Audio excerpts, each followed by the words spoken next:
യോഹന്നാൻ സുവിശേഷം 6-ാം അധ്യായം അതിൻ്റെ 15-ാം വാക്യം നമുക്ക് നോക്കാം. യോഹന്നാൻ സുവിശേഷം 6-ാം അധ്യായം അതിൻ്റെ 15-ാം വാക്യം. ஆதலால் அவர்கள் வந்து தம்மை ராஜாவாக்கும்படி பிடித்து கொண்டு போக மனதாயிருக்கிறார்கள் என்று இயேசு அறிந்து மறுபடியும் விலகி தனியே மலையின் மேல் ஏறினார். നമ്മൾ ഇന്ന് ചിന്തിക്കുന്നത് പുകഴ്ചകളും വിമർശനങ്ങളും, പ്രൈസസ് ആൻഡ് ക്രിറ്റിസിസംസ് നമ്മുടെ ജീവിതത്തിൽ ഉണ്ടാകുമ്പോൾ നമ്മളതെങ്ങനെ കൈകാര്യം ചെയ്യണം, അതെങ്ങനെ ഹാൻഡിൽ ചെയ്യണം എന്നുള്ളതിനെ കുറിച്ചാണ് ചിന്തിക്കുന്നത്. നമ്മൾ ആരാണ്? ദൈവരാജ്യത്തിലെ ദൈവപുത്രന്മാർ. പറഞ്ഞേ, ദൈവരാജ്യത്തിലെ ദൈവപുത്രന്മാർ. Sons of God, sons of God in the kingdom of God. ദൈവരാജ്യത്തിലെ ദൈവപുത്രന്മാർ അവർ എങ്ങനെ കാര്യങ്ങളെ ഹാൻഡിൽ ചെയ്യണം എന്നുള്ളതിനെ കുറിച്ചുള്ള ഒരു ഗൈഡൻസ്, ഒരു വെളിച്ചം തിരുവെഴുത്തിൽ, തിരുവചനത്തിൽ കർത്താവ് നമുക്കായി തരുന്നു. ഹല്ലേലൂയ.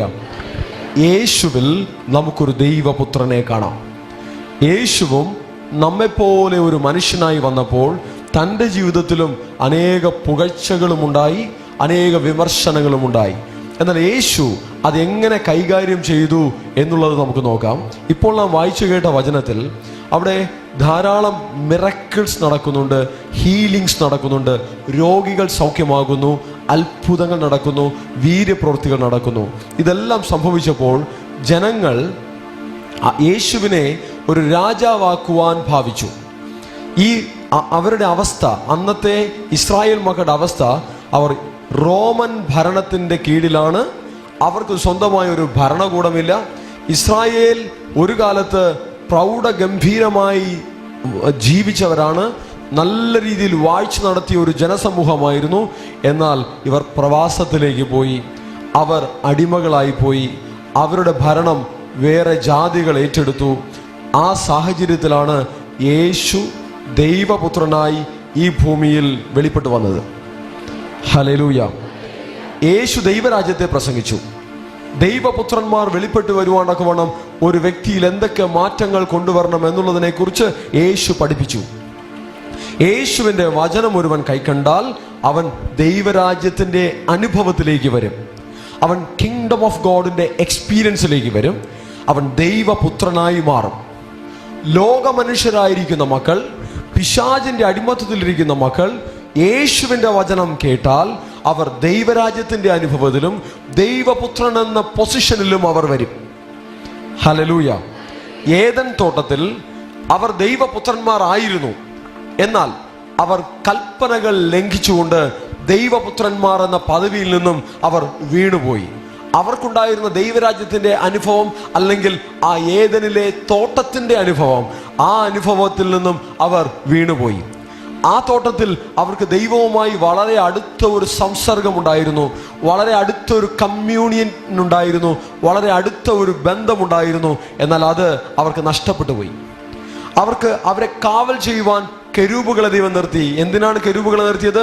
ഈ മനുഷ്യൻ അവിടെ കയറണ്ട, ദൈവത്തിൽ നിന്ന് വീണുപോയ നന്ദിയില്ലാത്ത മനുഷ്യൻ അവിടെ കയറണ്ട, അനുസരണയില്ലാത്ത മനുഷ്യൻ അവിടെ കയറണ്ട, ദൈവത്തിന്റെ കൽപ്പനകളെ അനുസരിപ്പാൻ കൂറുകാണിക്കാത്ത മനുഷ്യൻ ഈ അനുഭവത്തിലേക്ക് വരണ്ട എന്നുള്ളതിനാണ് ദൈവം കെരൂബുകളെ കാവൽ നിർത്തിയത്. ഹല്ലേലൂയ. നോക്കിക്കേ, നമുക്ക് ദൈവം തന്നിരിക്കുന്ന കിങ്ഡം ഓഫ് ഗോഡ്, ദൈവരാജ്യം എന്ന എക്സ്പീരിയൻസ്, ഈ അനുഭവം, അതിനെ നമ്മൾ കാത്തു സൂക്ഷിക്കണം. ആമേൻ. അടുത്ത് പറഞ്ഞേ, ദൈവരാജ്യത്തെ കാത്തു സൂക്ഷിക്കണം. ആമേൻ. Hallelujah, hallelujah.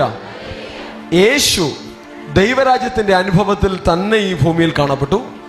ദൈവപുത്രനായി തന്നെ ഈ ഭൂമിയിൽ കാണപ്പെട്ടു. ദൈവരാജ്യത്തിലെ ദൈവപുത്രനായി വെളിപ്പെട്ട യേശുവിൽ ഈ ഭൂമിയിലുള്ള സിറ്റുവേഷൻസിനെ യേശു എങ്ങനെ കൈകാര്യം ചെയ്തു എന്നുള്ളത് യേശുവിൽ നമുക്ക് കാണാം. നമ്മൾ എങ്ങനെ കൈകാര്യം ചെയ്യണം എന്നുള്ളതിനെ യേശു പഠിപ്പിച്ചതും നമുക്ക് കാണാം. Hallelujah, hallelujah. യേശു ഒരു സാധാരണ മനുഷ്യൻ കൈകാര്യം ചെയ്തതുപോലെ അത് കൈകാര്യം ചെയ്തില്ല. ദൈവിക ഭാവത്തോടുകൂടി അതിനെ കൈകാര്യം ചെയ്തു. ദൈവപുത്രന്റെ ക്വാളിറ്റിയിൽ അതിനെ കൈകാര്യം ചെയ്തു. സാധാരണ മനുഷ്യരെ പോലെ, ഒരു ലോക മനുഷ്യനെ പോലെ, ഒരു ജഡീകനായിട്ടല്ല ദൈവമക്കൾ അവരുടെ ജീവിത സാഹചര്യങ്ങളെ കൈകാര്യം ചെയ്യേണ്ടത്. ഒരു ദൈവ പൈതൽ അവരുടെ ജീവിത സാഹചര്യങ്ങളെ കൈകാര്യം ചെയ്യേണ്ടത് ഒരു ദൈവപുത്രനായി തന്നെ അവർ അതിനെ കൈകാര്യം ചെയ്യണം. ഹല്ലേലൂയ.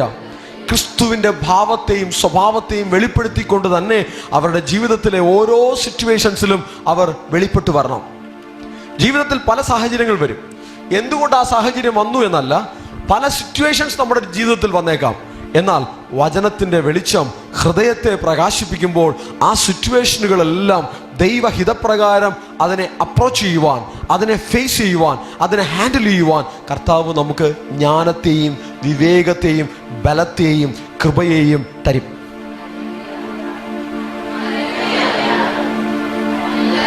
ഹല്ലേലൂയ. നിങ്ങൾ വാടച്ചുമിണ്ടാതിരിക്കരുത്. സ്തുതിച്ചുകൊണ്ടേ വചനം ഏറ്റെടുക്കണം. ഹല്ലേലൂയ. യേശു തന്നെ പിടിച്ച് രാജാവാക്കുവാൻ നോക്കുന്നു എന്ന് അറിഞ്ഞപ്പോൾ താൻ എന്ത് ചെയ്തു? തനിച്ച് മലയിലേക്ക് വാങ്ങിപ്പോയി. അവരുടെ ഇടയിൽ നിന്ന് കറങ്ങിയില്ല. അവരെല്ലാം പുകഴ്ത്തിക്കൊണ്ടിരിക്കുകയാണ് യേശുവിനെ. കൊള്ളാം, കൊള്ളാം, യേശുവാണ് രാജാവ്, യേശുവാണ് പ്രവാചകൻ, വരുവാനുള്ള പ്രവാചകൻ, യേശുവാണ് വരുവാനുള്ള മെശിഹ എന്നെല്ലാം തിരുവെഴുത്തിൻ്റെ അടിസ്ഥാനത്തിലും അവരുടെ ബുദ്ധിയിൽ നിന്നും അവരുടെ ലോജിക്കിൽ നിന്നും അവരുടെ ആഗ്രഹത്തിൽ നിന്നും അവരുടെ സെന്റിമെന്റ്സിൽ നിന്നും പല രീതിയിൽ പ്രതികരിക്കുമ്പോൾ യേശു അവരുടെ ചുറ്റും നിന്ന് കറങ്ങിയില്ല. യേശുവിന് അതിനേക്കാൾ ഉയർന്ന കാര്യങ്ങൾ ആത്മീകതമായി ചെയ്യുവാനുണ്ട്.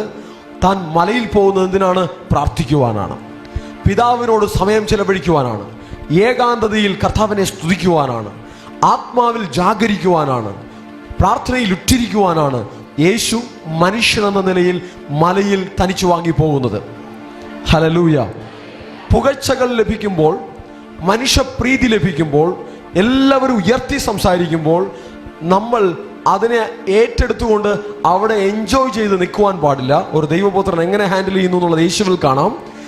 എന്ത് ചെയ്യണം? നമ്മൾ ദൈവവുമായിട്ടുള്ള കണക്ഷനെ ഫോക്കസ് ചെയ്യണം. എനിക്കും എൻ്റെ സ്വർഗസ്ഥനായ പിതാവിനും ഒരു കണക്ഷനുണ്ട്, ഒരു ബന്ധമുണ്ട്.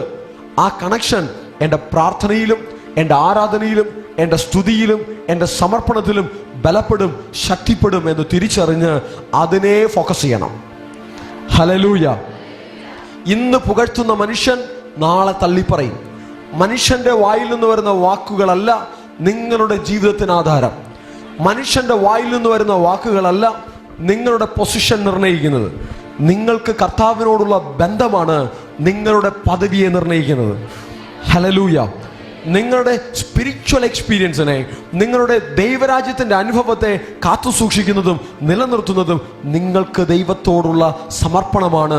നിങ്ങൾക്ക് ദൈവത്തെക്കുറിച്ചുള്ള ഒരു ദാഹമാണ്. ആ കർത്താവിനോടുള്ള ഒരു കമ്മിറ്റ്മെൻ്റ് ആണ് നിങ്ങളുടെ ദൈവത്തിലുള്ള ദൈവരാജ്യത്തുള്ള പൊസിഷനെ നിർണ്ണയിക്കുന്നത്. മനുഷ്യൻ്റെ വാക്കുകളിൽ മയങ്ങരുത്. മനുഷ്യൻ തിരിച്ചും മറിച്ചും പറയും. അതിൽ നിങ്ങളെ കുലുക്കുവാൻ കഴിയരുത്. ഹല്ലേലൂയ. പുകഴ്ത്തുമ്പോൾ ആ പുകഴ്ചയോടുകൂടെ കയറി നിങ്ങളും എയറിൽ കയറി മുകളിലേക്ക് പോകരുത്. അടുത്ത് പറഞ്ഞേ, മനുഷ്യർ പുകഴ്ത്തുമ്പോൾ, മനുഷ്യർ ഉയർത്തുമ്പോൾ അതിൻ്റെ ഒപ്പം എയറിൽ കയറരുത്. മതി. എയറിൽ കയറിയാൽ എന്ത് സംഭവിക്കും? കുറച്ച് കഴിയുമ്പോൾ താഴെ വീഴും. വീഴുമ്പോൾ ഡാമേജ് കൂടുതലായിരിക്കും. എത്രത്തോളം മുകളിൽ കയറുന്നുവോ അത്രത്തോളം വീഴ്ചയിൽ ഡാമേജ് കൂടുതലായിരിക്കും.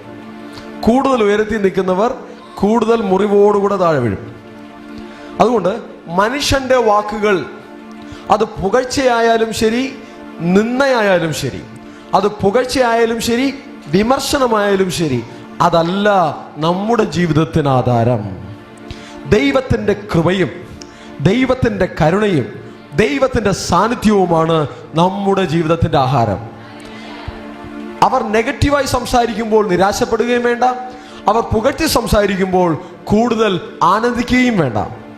മനുഷ്യൻ്റെ വാക്കുകൾ നമ്മെ ബാധിക്കരുത്.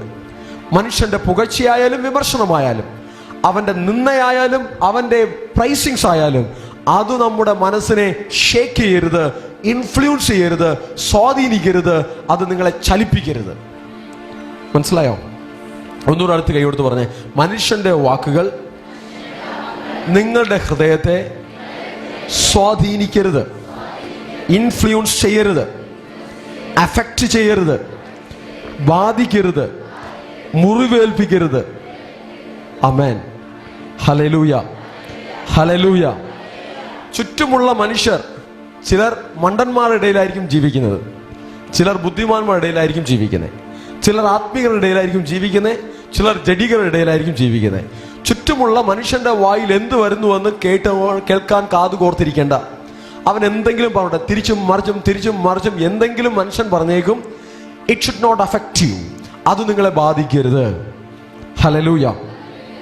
യേശു തന്നെ പുകഴ്ത്തി പറയുമ്പോൾ ആ പുകഴ്ചയെല്ലാം ഏറ്റെടുത്തുകൊണ്ട് അത് എൻജോയ് ചെയ്ത് അതിനെ എന്റർടൈൻ ചെയ്യുവാൻ കർത്താവ് സമയം ചെലവഴിച്ചില്ല. പകരം തൻ്റെ ഉത്തരവാദിത്വം, തനിക്ക് പ്രാർത്ഥിക്കണം, തനിക്ക് പിതാവിനോട് സമയം ചെലവഴിക്കണം, തനിക്ക് ആരാധിക്കണം എന്നുള്ള തൻ്റെ റെസ്പോൺസിബിലിറ്റി യേശു തൻ്റെ ഉത്തരവാദിത്വത്തിൽ തന്നെ ഫോക്കസ് ചെയ്തു. മനുഷ്യന്റെ വാക്കുകൾ നമ്മുടെ ഉത്തരവാദിത്തങ്ങളെ മറക്കുമാറാക്കരുത്. കുടുംബത്തിൽ ചില ഉത്തരവാദിത്തങ്ങളുണ്ട്, ദൈവരാജ്യത്തിൽ ചില ഉത്തരവാദിത്തങ്ങളുണ്ട്, പേഴ്സണൽ ലൈഫിൽ ചില ഉത്തരവാദിത്തങ്ങളുണ്ട്, രാജ്യത്തിൻ്റെ പൗരൻ എന്ന നിലയ്ക്ക് ചില ഉത്തരവാദിത്തങ്ങളുണ്ട്, ഒരു സോഷ്യൽ ബീയിങ് എന്ന നിലയ്ക്ക് സൊസൈറ്റിയിൽ ചില ഉത്തരവാദിത്തങ്ങളുണ്ട്. ഈ എല്ലാ റെസ്പോൺസിബിലിറ്റിയെക്കുറിച്ചും അവെയറായിരിക്കണം. ഈ എല്ലാ ഉത്തരവാദിത്തങ്ങളെക്കുറിച്ചും ബോധമുണ്ടായിരിക്കണം. ഹല്ലേലൂയ.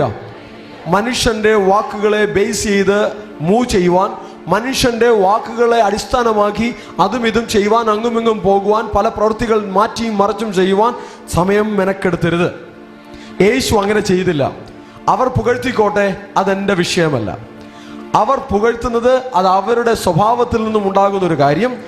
എനിക്കെൻ്റെ പിതാവിനെ ആരാധിക്കണം, എനിക്കെൻ്റെ പിതാവിനോട് സംസാരിക്കണം, എനിക്കെൻ്റെ പിതാവിനോട് സമയം ചെലവഴിക്കണം.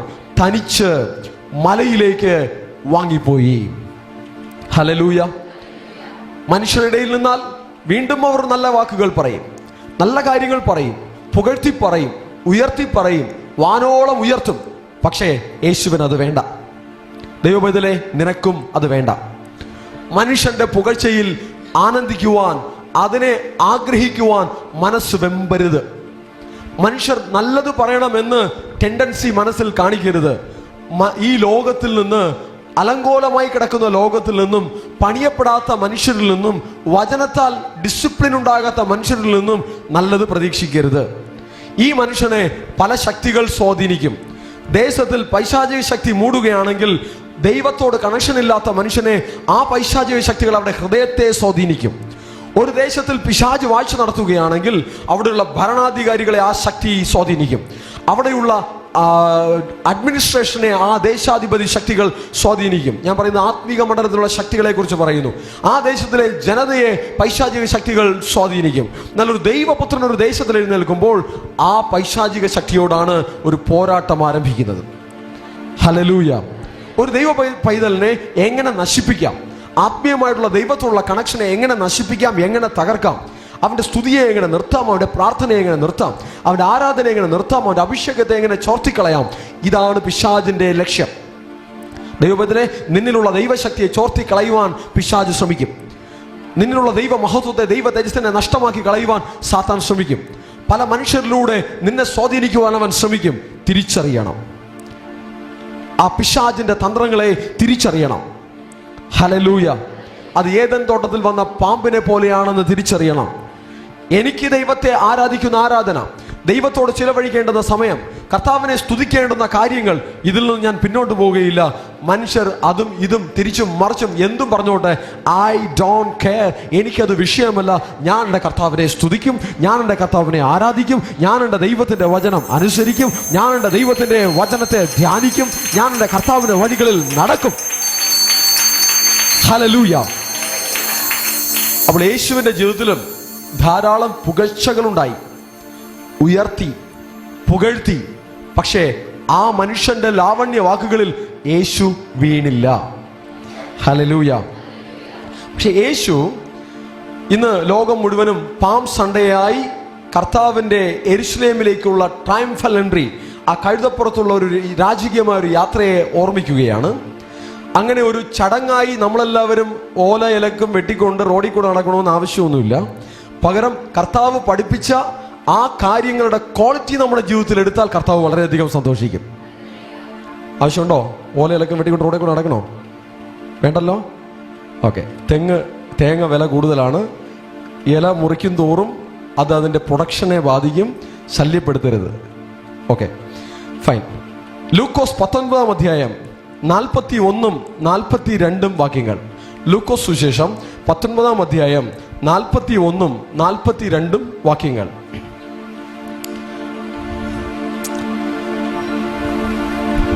നോക്കിക്കേ.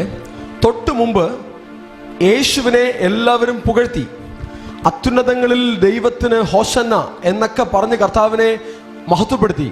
ദാവീദ് പുത്രന് ഹോശന്ന എന്നൊക്കെ പറഞ്ഞ് മഹത്വപ്പെടുത്തി. കഴുതപ്പുറത്തിരുന്ന് വരുന്ന യേശുവിനെ ചില്ലകൾ വെട്ടിയിട്ട് അവർ ആ യേശുവിന് ഒരു വരവേൽപ്പ് കൊടുത്തു. കഴുതപ്പുറത്ത് വിരിപ്പുകൾ വിരിച്ച് യേശുവിനെ ഒരു രാജാവിനെ പോലെ ആനയിച്ചു. വലിയൊരു പുരുഷാരം യേശുവിനെ ആർത്തു വിളിച്ച് യേശുവിനെ അങ്ങനെ കൊണ്ടുപോയി. അതൊരു പ്രവചനത്തിന്റെ നിവൃത്തിയായിരുന്നു. എന്നാൽ അതൊന്നും യേശുവിന്റെ മനസ്സിലിട്ട് അതിനെ പിൻപറ്റി അതിനെ ചുറ്റിപ്പറ്റി തൻ്റെ മനസ്സ് പോയില്ല. പകരം യെരുശലേമിനെ എത്തിയപ്പോൾ യെരുശലേമിനെ കുറിച്ച് കർത്താവ് നോക്കുക. അവൻ നഗരത്തിന് സമീപിച്ചപ്പോൾ അതിനെ കണ്ട് അതിനെക്കുറിച്ച് കരഞ്ഞു. തൊട്ടു മുമ്പ് വളരെ പുകഴ്ച ലഭിച്ച യേശു നഗരത്തെ കണ്ട് അതിൻ്റെ ആത്മീകമായ ദാരിദ്ര്യത്തെ കണ്ട് അതിനെ നോക്കി കരയുകയാണ്. നോക്കിക്കേ, ദൈവമാരെന്നറിയുന്നില്ല. പ്രവാചകന്മാർ അനേകർ വന്നിട്ടുണ്ട്. ന്യായപ്രമാണം അവരുടെ കയ്യിലുണ്ട്. പ്രവാചക പുസ്തകങ്ങൾ അവരുടെ കയ്യിലുണ്ട്. വചനം അനേകം അവർക്ക് കിട്ടിയിട്ടുണ്ട്. അനേക ന്യായാധിപന്മാർ അവിടെ ഇടയിൽ ദൈവത്താൽ എഴുന്നേറ്റിട്ടുണ്ട്. പക്ഷേ ഈ ജനം ഇപ്പോഴും ദൈവവുമായി കണക്റ്റഡ് ആയിട്ടില്ല. ഈ ജനം ദൈവത്തിന്റെ ജനമാണെന്ന് അറിയപ്പെടുന്നു. ദൈവം തിരഞ്ഞെടുത്തു. അബ്രഹാമിന്റെ സന്തതിയിൽപ്പെട്ടവരാണ്. പക്ഷേ ഇപ്പോഴത്തെ അവരുടെ ജീവിതം ദൈവത്തോടുള്ള കണക്ഷനിൽ നിന്ന് വളരെ അകലെയാണ്. ദൈവത്തോടുള്ള ബന്ധത്തിൽ നിന്ന് വളരെ അകലെയാണ്. ഈ അവസ്ഥയെക്കുറിച്ച് ഓർത്താണ് യേശു നഗരത്തെക്കുറിച്ച് ഓർത്ത് കരയുന്നത്. Hallelujah, hallelujah. ഞാനും ഇന്നലെ ഒരു കടൽ തീരത്ത്, തിരുവനന്തപുരം വിഴിഞ്ഞത്ത് കടൽ തീരത്ത് കുറച്ച് സമയം പോയി നിൽക്കേണ്ടി വന്നു.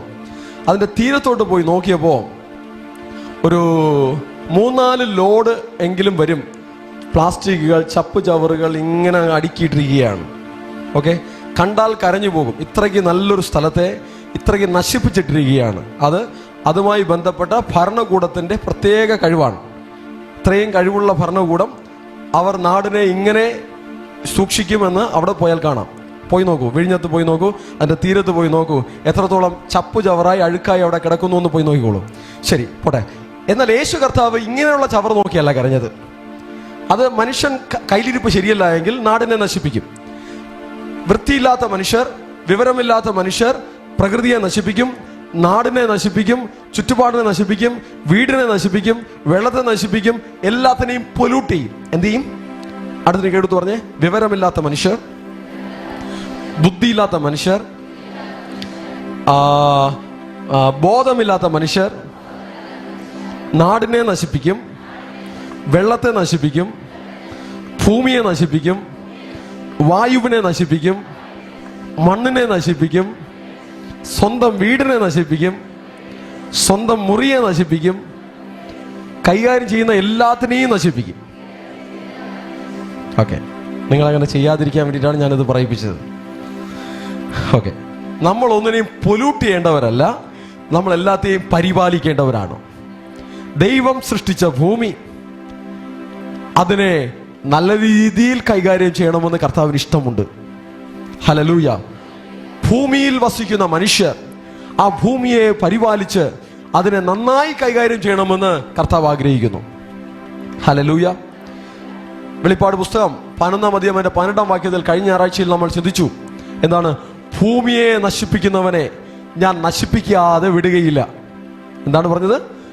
ഭൂമിയെ നശിപ്പിക്കുന്നവനെ ഞാൻ നശിപ്പിക്കാതെ വിടുകയില്ല. അപ്പോൾ ഭൂമിയെക്കുറിച്ച് ദൈവത്തിന് കരുതലുണ്ട്. ഈ ഭൂമിയിൽ വസിക്കുന്നവർ അതിനെ പരിപാലിക്കുവാൻ, അതിനെ നന്നായി സൂക്ഷിക്കണമെന്ന് കർത്താവിന് ആഗ്രഹമുണ്ട്. ഹല്ലേലൂയ. അതുകൊണ്ട് നമ്മുടെ ചുറ്റുപാടും നമ്മുടെ പരിസരത്തെ നന്നായി സൂക്ഷിക്കുവാനുള്ള ഉത്തരവാദിത്വം നമുക്കുണ്ട്. ഞാൻ ഈ ഭൂമിയുടെ ഭൗതിക അന്തരീക്ഷത്തെക്കുറിച്ച് പറയുന്നു. പക്ഷേ യേശുവിൻ്റെ കരച്ചിൽ അവിടെ ഭൗതിക അന്തരീക്ഷത്തെ നോക്കിയുമല്ല. ഭൗതികമായി യഹൂദന്മാരെ നോക്കിയാൽ അവർ വളരെ വൃത്തിയുള്ളവരാണ്, വളരെ അച്ചടക്കമുള്ളവരാണ്. ഇന്നേക്കും 2000 വർഷങ്ങൾക്ക് മുമ്പുള്ള യഹൂദന്മാർ ഇന്ന് 21 നൂറ്റാണ്ടിൽ ജീവിക്കുന്ന നമ്മുടെ നാട്ടിലുള്ള ആളുകളെക്കാളും വൃത്തിയുള്ളവരെന്നാണ് ഞാൻ പറഞ്ഞു വരുന്നത്. മനസ്സിലായോ? എന്ന് പറഞ്ഞാൽ അവർ വളരെ അച്ചടക്കമുള്ളവരാണ്. അവർക്ക് അങ്ങനെയുള്ള ഒരു ന്യായപ്രമാണം കിട്ടി. അത്രയ്ക്ക് ചിട്ടയോടുകൂടി അവരുടെ ജീവിതത്തെ ക്രമീകരിച്ച മനുഷ്യരാണ്. അവരുടെ ഭൗതിക ജീവിതത്തിൽ അടുക്കും ചിട്ടയുമുണ്ട്, വൃത്തിയുണ്ട്, സ്റ്റാൻഡേർഡ് ഉണ്ട്, നിലവാരമുണ്ട്, എല്ലാം ഉണ്ട്. പക്ഷേ ആത്മീകമായുള്ള അവരുടെ ശോചനീയാവസ്ഥയെ കണ്ട് യേശു കരയുകയാണ്. അവൻ നഗരത്തിന് സമീപിച്ചപ്പോൾ അതിനെ കണ്ട് അതിനെക്കുറിച്ച് കരഞ്ഞു. നഗരത്തിൽ എന്തുണ്ട്? യെരുശലേം ദേവാലയമുണ്ട്. ഈ നഗരം ഒരു തീർത്ഥാടന കേന്ദ്രമാണ്. ധാരാളം ദൂരെ ഇരിക്കുന്ന ഭക്തന്മാർ ഈ നഗരത്തെ തേടി വരും. ഈ നഗരത്തിൽ ദൈവത്തെ അന്വേഷിച്ചു വരും. പക്ഷേ അങ്ങനെയാണെങ്കിലും കർത്താവ് ഉദ്ദേശിക്കുന്ന ഒരു ആത്മീക നിലവാരത്തിലേക്ക് ഈ മനുഷ്യർ കയറി വന്നിട്ടില്ല എന്നോർത്ത് കർത്താവ് അതിനെക്കുറിച്ച് ഓർത്ത് കരയുകയാണ്. നഗരത്തെക്കുറിച്ച് ഓർത്ത് കരയുകയാണ്. തൊട്ടു മുന്നിൽ എന്തായിരുന്നു? കഴുതപ്പുറത്തിരുത്തി ദാവീദ് പുത്രന് ഹോശന്ന എന്ന് വിളിച്ച് ആർത്തു. എങ്കിലും അതേ നഗരത്തിലുള്ള ആളുകളെ കുറിച്ച് കർത്താവ് അവരുടെ ആത്മീയ അവസ്ഥയെക്കുറിച്ച് ഓർത്ത് കരയുകയാണ്. അവർ ആർത്തതെല്ലാം ശരി, അവർ യേശുവിനെ ഉയർത്തിയതെല്ലാം ശരി, യേശുവിന് വരവേൽപ്പ് കൊടുത്തതെല്ലാം ശരി. പക്ഷേ ഈ ആത്മീകമായിട്ടുള്ള അവരുടെ വളർച്ച ഇതുപോരാ. അവരുടെ അവസ്ഥ ഇതുപോരാ. ദൈവം അതിൽ തൃപ്തനല്ല, ദൈവം അതിൽ സന്തോഷിക്കുന്നില്ല. അവരുടെ ആരാധന ഇത് പോരാ, അവരുടെ സ്തുതി ഇത് പോരാ, അവരുടെ സമർപ്പണം ഇത് പോരാ, അവരുടെ മാനസാന്തരം ഇത് പോരാ, അവരുടെ വിശുദ്ധി ഇത് പോരാ. അവരുടെ ജീവിതത്തിൽ ഒരു ആത്മീകമായ ഒരു മാറ്റം ഉണ്ടാകണം, ഒരു ശുദ്ധീകരണം ഉണ്ടാകണം, ഒരു രൂപാന്തരം ഉണ്ടാകണമെന്ന് കർത്താവ് ആഗ്രഹിക്കുന്നു. അത് സംഭവിക്കാത്തതിനെ കുറിച്ച് ഓർത്ത് കർത്താവ് കരയുകയാണ്. Hallelujah, hallelujah. നോക്കിക്കേ, കാര്യങ്ങളെല്ലാം നടക്കുമ്പോൾ അവർ പിടിച്ച് രാജാവാക്കുവാൻ നോക്കുന്നു. എന്നാൽ കർത്താവ് ഒരു ഭൂമിയിലെ ഒരു രാജാവിനെ പോലെ രാജാവായി ഇരിക്കുവാൻ വന്നവനല്ല. ഇവരെ ആത്മീകമായി രാജാതിരാജാവായി ഒരു കർത്താവ് പറഞ്ഞു, എന്റെ രാജ്യം ഐഹികമല്ല. ലോകത്തിൽ ഒരു രാജാവ് ഭരിക്കുന്നത് പോലെ ഒരു സിംഹാസനത്തിൽ ഇരിക്കുവാൻ, ഒരു അധികാരം എടുക്കുവാൻ ഞാൻ വന്നവനല്ല. ഞാൻ ഈ പ്രപഞ്ചത്തിന്റെ രാജാവാണ്. ഞാൻ സർവ്വലോകത്തിന്റെയും അഖിലാണ്ടത്തിന്റെയും ഉടയവനാണ്. ആത്മാവിൽ നിങ്ങൾ ശക്തരായി മാറണം. അതിനായിട്ടാണ് ഞാൻ വന്നത്.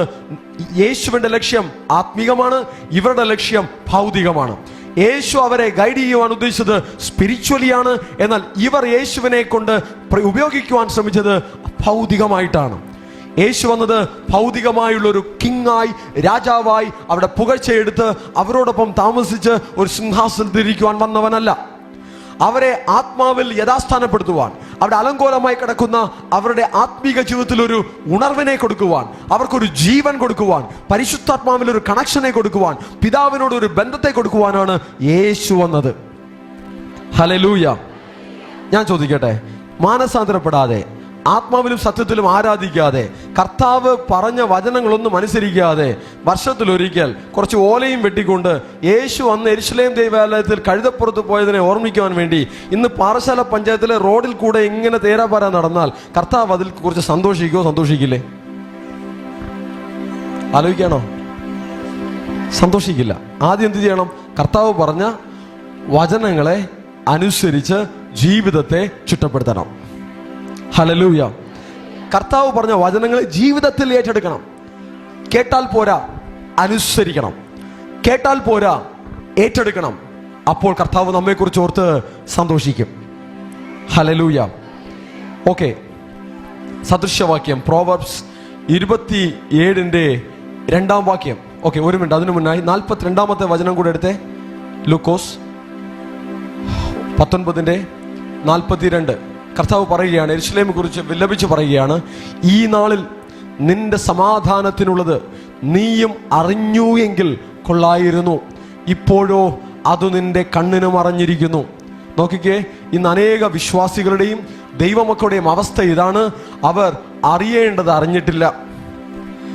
അവർ ദൈവം വെളിപ്പെടുത്തി കൊടുത്ത് അറിയേണ്ടത് അറിയാൻ ശ്രമിച്ചിട്ടില്ല. അതവരുടെ കണ്ണിന് മറഞ്ഞിരിക്കുകയാണ്. നമ്മൾ കഴിഞ്ഞ നാളുകളിൽ ചില വചനങ്ങൾ ചിന്തിച്ചു. കഴിഞ്ഞ ഞായറാഴ്ച ചിന്തിച്ച ഒരു വചനം ഇതാണ്: ഭൂമിയെ യഥാസ്ഥാനപ്പെടുത്തുവാൻ ദൈവം സഭയെക്കുറിച്ച് ഒരു ഉത്തരവാദിത്വം അവരുടെ കയ്യിൽ കൊടുത്തിരിക്കുന്നു. സഭയ്ക്ക് അങ്ങനെ ഒരു ഉത്തരവാദിത്വം ഉണ്ടെന്ന് നമ്മൾ ചിന്തിച്ചു, അല്ലേ? കറക്റ്റ്. പക്ഷേ ദൈവത്തിന്റെ ജനം പൊതുവെ എങ്ങനെയാണ് തയ്യാറായിരിക്കുന്നത്? ഭൂമി വിട്ട് പെട്ടെന്ന് അങ്ങ് സ്വർഗത്തിൽ പോകണം എന്നാണ് തയ്യാറായിരിക്കുന്നത്. പക്ഷേ കർത്താവ് ഭൂമിയിൽ നമ്മെ വെച്ചിരിക്കുന്നത് എന്തിനാണെന്ന് അറിയാമോ? അലങ്കോലമായി കിടക്കുന്ന ഈ ഭൂമിയുടെ അന്തരീക്ഷത്തിൽ, ആത്മീക അന്തരീക്ഷത്തിൽ ഒരു മാറ്റമുണ്ടാക്കി ദൈവപുത്രന്മാരുടെ വാഴ്ച. ഏദൻ തോട്ടത്തിൽ വീണുപോകുന്നതിന് മുന്നേ മനുഷ്യർ എങ്ങനെയായിരുന്നു, ആ മനുഷ്യരുടെ അതേ ആത്മീക പൊസിഷനിലേക്ക് ഈ മനുഷ്യരെ കൊണ്ടുവരുവാനാണ് ദൈവത്തിന്റെ ഭൂമിയെക്കുറിച്ചുള്ള ഇഷ്ടം. ഇത് പലരുടെയും കണ്ണിന് മറഞ്ഞു കിടക്കുന്നു. ഈ സത്യം പലരും അറിയുന്നില്ല, പലരും ഗ്രഹിക്കുന്നില്ല. അത്ഭുതങ്ങളുണ്ട്, അടയാളങ്ങളുണ്ട്, വീര്യപ്രവൃത്തികളുണ്ട്, പ്രവചനങ്ങളുണ്ട്, ദർശനങ്ങളുണ്ട്, അനേക അഭിഷിക്തന്മാരുണ്ട്. പക്ഷേ ഇങ്ങനെയുള്ള ആത്മീക രഹസ്യങ്ങൾ ഇപ്പോഴും അവരുടെ കണ്ണിന് മറഞ്ഞു കിടക്കുകയാണ്. യെരുശലേം നഗരത്തിൽ ദേവാലയമുണ്ട്, പുരോഹിതരുണ്ട്, ശാസ്ത്രിമാരുണ്ട്, വചനം പഠിപ്പിക്കുന്നവരുണ്ട്, ആലയത്തിൽ ശുശ്രൂഷിക്കുന്നവരുണ്ട്. പക്ഷേ ദൈവം ആഗ്രഹിക്കുന്ന ഒരു സത്യം, ദൈവം ആഗ്രഹിക്കുന്ന ഒരു ദൈവത്തിന്റെ ഇഷ്ടം അതവരുടെ കണ്ണിന് മറഞ്ഞു കിടക്കുകയാണ്. ഇതോർത്ത് കർത്താവ് കരയുകയാണ്. ഹല്ലേലൂയ. തൊട്ടു മുമ്പ് പുകഴ്ത്തിയെങ്കിലും ആ പുകഴ്ചയിൽ കർത്താവ് മയങ്ങിയില്ല. പകരം കർത്താവ് തന്റെ ലക്ഷ്യത്തിൽ തന്നെ നിൽക്കുകയാണ്. ഇവരെ വീണ്ടെടുക്കണം, ഇവരെ ആത്മാവിൽ വീണ്ടെടുക്കണം, ഇവരെ ദൈവകൃപയിൽ കൊണ്ടുവരണം, ഇവരെ ദൈവപുത്രന്മാരായി എഴുന്നേൽപ്പിക്കണം, ഇവരെ ദൈവരാജ്യത്തിന്റെ അനുഭവത്തിലേക്ക് കൊണ്ടുവരണം. ഇപ്പോഴും ആലയമുണ്ടെങ്കിലും, പുരോഹിതന്മാരുണ്ടെങ്കിലും, ന്യായപ്രമാണമുണ്ടെങ്കിലും, അനേക പ്രവാചകന്മാരുണ്ടെങ്കിലും ഇവർ ഇപ്പോഴും ദൈവപുത്രന്മാരായി എഴുന്നേറ്റിട്ടില്ല, ദൈവരാജ്യത്തിന്റെ അനുഭവത്തിലേക്ക് വന്നിട്ടില്ല. അതിനെക്കുറിച്ച് ഓർത്ത് കർത്താവ് കരയുകയാണ്. പുകഴ്ചയിൽ മയങ്ങിയില്ല, അവസ്ഥയെ കണ്ട് തിരിച്ചറിഞ്ഞ് അതിനെക്കുറിച്ച് വിലപിക്കുകയാണ്. Hallelujah, hallelujah. ആരെല്ലാം പുകഴ്ത്തിയാലും നിങ്ങളുടെ ഉത്തരവാദിത്തങ്ങളെ മറക്കരുത്. ആരെല്ലാം പുകഴ്ത്തിയാലും വിമർശിച്ചാലും നിങ്ങൾ ആരാണെന്ന് മറന്നു പോകരുത്. നിങ്ങൾക്കും ദൈവത്തിനുമുള്ള ബന്ധത്തെക്കുറിച്ച് മറന്നു പോകരുത്. ദൈവം നിങ്ങളെ ഏൽപ്പിച്ചിട്ടുള്ള കാര്യങ്ങൾ മറന്നു പോകരുത്. ദൈവം നിങ്ങളുടെ ജീവിതത്തിൽ ചെയ്ത നന്മകളെ മറന്നു പോകരുത്. ഹല്ലേലൂയ. ഓക്കെ, സദൃശവാക്യം 27 2 വാക്യം. Proverbs chapter 27 verse 2. உன் வாய் அல்ல புறத்தியானே உன்னை புகழட்டும், உன் உதடு அல்ல അന്യനെ ഉന്നെ പുകഴട്ടും. നല്ലൊരു ഉപദേശം. നിന്റെ വായല്ല നിന്നെ പുകഴ്ത്തേണ്ടത്, മറ്റൊരുത്തന്റെ വായ് നിന്നെ പുകഴ്ത്തട്ടെ. ചിലർക്കൊരു സ്വഭാവമുണ്ട്, സ്വയം ഇങ്ങനെ പുകഴ്ത്തി പറഞ്ഞുകൊണ്ടേയിരിക്കും. അങ്ങനെ ആർക്കൊക്കെ ആ സ്വഭാവമുണ്ട്? കൈയുയർത്തിക്ക്. സിസ്റ്റർ ഉറങ്ങിയിരുന്നു. ഓക്കെ, അങ്ങനെ ആർക്കൊക്കെ ഈ സ്വഭാവമുണ്ട്? അതായത് സ്വയം ഞാൻ എന്നെ ഇങ്ങനെ പുകഴ്ത്തി പറഞ്ഞുകൊണ്ടേയിരിക്കും. ഞാൻ കൊള്ളാം, ഞാൻ വളരെ കൊള്ളാം, എൻ്റെ വീരപരാക്രമങ്ങൾ ഇതൊക്കെയാണ്, ഞാൻ അങ്ങനെ ചെയ്തു, ഞാൻ ഇങ്ങനെ ചെയ്തു എന്ന് പുകഴ്ത്തി പുകഴ്ത്തി പുകഴ്ത്തി പറഞ്ഞുകൊണ്ടേയിരിക്കും. സ്വയം പുകഴ്ത്തി പറഞ്ഞുകൊണ്ടേയിരിക്കും. അതൊരു ജഡീക സ്വഭാവമാണ്. സ്വയമല്ല പുകഴ്ത്തേണ്ടത്. വചനം എന്ത് പറയുന്നു? നിന്റെ ആധാരമല്ല, നിന്റെ വായല്ല, വേറൊരുത്തൻ നിന്നെ പുകഴ്ത്തട്ടെ. എങ്ങനെ? വേറൊരുത്തൻ നിന്നെ പുകഴ്ത്തട്ടെ. അടുത്തേക്ക് എടുത്തു പറഞ്ഞേ, സ്വന്തമായി പുകഴ്ത്തണ്ട, മറ്റുള്ളവർ പുകഴ്ത്തിക്കോട്ടെ. ശരി. ഇനി മറ്റൊരു വശം. ഇനി മറ്റുള്ളവർ പുകഴ്ത്തിയില്ലെങ്കിലോ? ആരും എന്നെ കുറിച്ച് നല്ലത് പറയുന്നില്ല എന്ന് കരഞ്ഞുകൊണ്ടിരിക്കരുത്. മറ്റൊരു വശം കൂടെ ചിന്തിക്കണം. നല്ലതുണ്ടെങ്കിലേ നല്ലത് പറയുള്ളൂ. ഇനി നല്ലതുണ്ടെങ്കിലും നല്ലതെന്ന് പറഞ്ഞെന്ന് വരില്ല. ഓക്കെ, എന്താണ്? നല്ലതുണ്ടെങ്കിലും നല്ലതെന്ന് പറഞ്ഞെന്ന് വരില്ല, എങ്കിലും നല്ലതുണ്ടെങ്കിലേ നല്ലതെന്ന് പറയുള്ളൂ. ഇനി മറ്റുള്ളവർ പറഞ്ഞാലും ശരി പറഞ്ഞില്ലെങ്കിലും ശരി അതിനു വേണ്ടി പ്രതീക്ഷിക്കേണ്ട. മറ്റുള്ളവർ പറയട്ടെ പറയാതിരിക്കട്ടെ, യു ഡോണ്ട് കെയർ. അതിനെക്കുറിച്ച് ബോധർ ചെയ്യേണ്ട, അതിനെക്കുറിച്ച് കലങ്ങണ്ട, അതിനെക്കുറിച്ച് ചിന്തിക്കേണ്ട, അതിനായിട്ടൊരു ടെൻഡൻസി കാണിക്കേണ്ട. മറ്റുള്ളവർ എന്നെ പുകഴ്ത്തണം, മറ്റുള്ളവർ എന്നെ ഉയർത്തണം, മറ്റുള്ളവർ എന്നെ പ്രൈസ് ചെയ്യണം എന്നുള്ള ഒരു ടെൻഡൻസി മനസ്സിന് വേണ്ട. അതൊരു ആത്മീകന്റെ മനസ്സല്ല, അതൊരു ജഡീകന്റെ മനസ്സാണ്. നമ്മൾ ആത്മീകരാണ്, ജഡീകരല്ല. നമ്മൾ ആത്മീകരാകണം. ദൈവപുത്രൻ, ഒരു ദൈവപുത്രനായി നമ്മൾ വെളിപ്പെട്ട് വരുമ്പോൾ ഈ ജഡീക സ്വഭാവം അതിന് തടസ്സമാണ്. സ്വയം പുകഴ്ത്തുന്ന സ്വഭാവം വേണ്ട, സ്വയം ഉയർത്തുന്ന സ്വഭാവം വേണ്ട, സ്വയം ഇങ്ങനെ നന്നാക്കി നന്നാക്കി പറഞ്ഞുകൊണ്ടിരിക്കുന്ന ഒരു സ്വഭാവം വേണ്ട. മറ്റുള്ളവർ പുകഴ്ത്തിക്കോട്ടെ. മറ്റുള്ളവർ പുകഴ്ത്തുമ്പോൾ നേരത്തെ പറഞ്ഞതും കൂടെ ഓർമ്മിക്കുക. അതിൻ്റെ കൂടെ കയറി അങ്ങ് മുകളിൽ പോകരുത്. കുറച്ച് കഴിയുമ്പോൾ താഴെ ഇടും. അതുകൂടെ മനസ്സിൽ വെച്ചേക്കണം. മറ്റുള്ളവർ പുകഴ്ത്തുമ്പോഴും മാനസികമായി ഒരു അഹങ്കാരം വരരുത്, മാനസികമായി അങ്ങ് ഉയർന്നു നിൽക്കരുത്. ഒരു ഹുങ്ക് വരരുത്, ഒരു തമിഴിൽ പറഞ്ഞാൽ മേട്ടിമൈ, അഹങ്കാരം വരരുത്, ഉന്നത ഭാവം വരരുത്. എല്ലാവരും എന്നെ പുകഴ്ത്തുന്നു, ഞാനൊരു വലിയ ആളാണ്, ഞാനൊരു രാജാവാണ് എന്നൊരു ഫീലിംഗ് വരരുത്, എന്നൊരു ചിന്ത വരരുത്. വീഴ്ചയ്ക്ക് മുന്നേ ഉന്നത ഭാവം വരും. വചനം പറയുന്നു എന്താണ്? വീഴാൻ പോകുന്നതിന് മുന്നേ എന്ത് ഭാവം വരും? ഉന്നത ഭാവം വരും. സ്വന്തമായിട്ട് എപ്പോഴും മനസ്സിൽ ഓർത്ത് വെച്ചേക്കണം, ഉന്നത ഭാവം വരുന്നുവെങ്കിൽ മനസ്സിലാക്കുക, ദാ കുഴി വീഴാൻ പോവുകയാണ്. അടുത്ത കേട്ടു പറഞ്ഞേ, വീഴ്ചയ്ക്ക് മുന്നേ ഉന്നത ഭാവം. അപ്പോ ഉന്നത ഭാവം വേണ്ട. ഓക്കെ, ഉന്നത ഭാവം വേണ്ട. മറ്റുള്ളവർ പുകഴ്ത്തുമ്പോൾ അതിനനുസരിച്ച് ഉയർന്നു പോകണ്ട. സ്വയം പുകഴ്ത്തിയിരിക്കേണ്ട. മറ്റുള്ളവർ പുകഴ്ത്തുന്നില്ല എന്ന് പറഞ്ഞ് അതിനെക്കുറിച്ച് വിഷമിക്കേണ്ട. മറ്റുള്ളവർ പുകഴ്ത്തട്ടെ, പുകഴ്ത്താതിരിക്കട്ടെ, നമ്മുടെ വിഷയമല്ല. നമുക്ക് പല ഉത്തരവാദിത്തങ്ങൾ ചെയ്യുവാനുണ്ട്. കർത്താവിനോട് കൂടെ നടക്കുവാൻ, കർത്താവിനോട് ചേർന്നിരിക്കുവാൻ ഉള്ള ലക്ഷ്യങ്ങൾ നമുക്കുണ്ട്. ഹല്ലേലൂയ. ദേവനുടൻ ഉറവ് കൊണ്ട് ദിനം ദിനം வாழ்ந்திடுவாൻ, ഇമ്മയിലും മറുമയിലും ഇമ്പത്തെ രുചിത്തിടുവാൻ. ദേവനുടൻ ഉറവ് കൊണ്ട് ദിനം ദിനം வாழ்ந்திடுவாൻ, ഇമ്മയിലും മറുമയിലും. ആമേൻ ആമേൻ. ദേശമേ മകിഴ്ந்து കളിக்கூறு, ദേശമേ ഭയപ്പെടാതെ.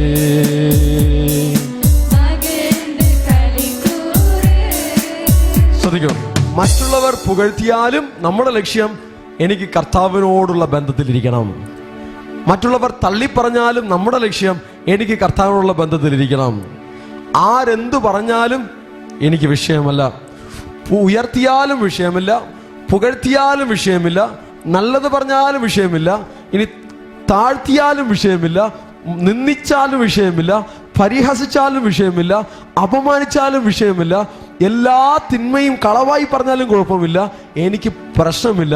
എനിക്ക് ദേവനുടൻ ഉറവ് കൊണ്ട് ദിനം ദിനം வாழ்ந்திடுவாൻ.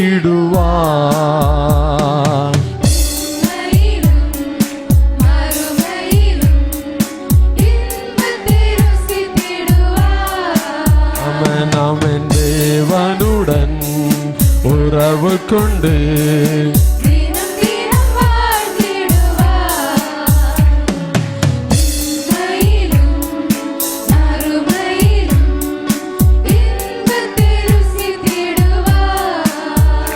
അതായിരിക്കട്ടെ ലക്ഷ്യം. മനുഷ്യന്റെ വായിൽ നിന്ന് എന്ത് വരുന്നു എന്നുള്ളത് നമ്മുടെ സ്വഭാവത്തെ ബാധിക്കരുത്. മനുഷ്യന്റെ വായിൽ നിന്ന് എന്ത് വരുന്നു എന്നുള്ളത് നമ്മുടെ ചിന്തകളെ ബാധിക്കരുത്. മനുഷ്യന്റെ വായിൽ നിന്ന് എന്ത് വരുന്നു എന്നുള്ളത് നമ്മുടെ ആരാധനകളെ ബാധിക്കരുത്. മനുഷ്യന്റെ വായിൽ നിന്ന് എന്ത് വരുന്നു എന്നുള്ളത് പരിശുദ്ധാത്മാവിനോടുള്ള ബന്ധത്തെ, കർത്താവിനോടുള്ള റിലേഷൻഷിപ്പിനെ ബാധിക്കരുത്. ഹല്ലേലൂയ.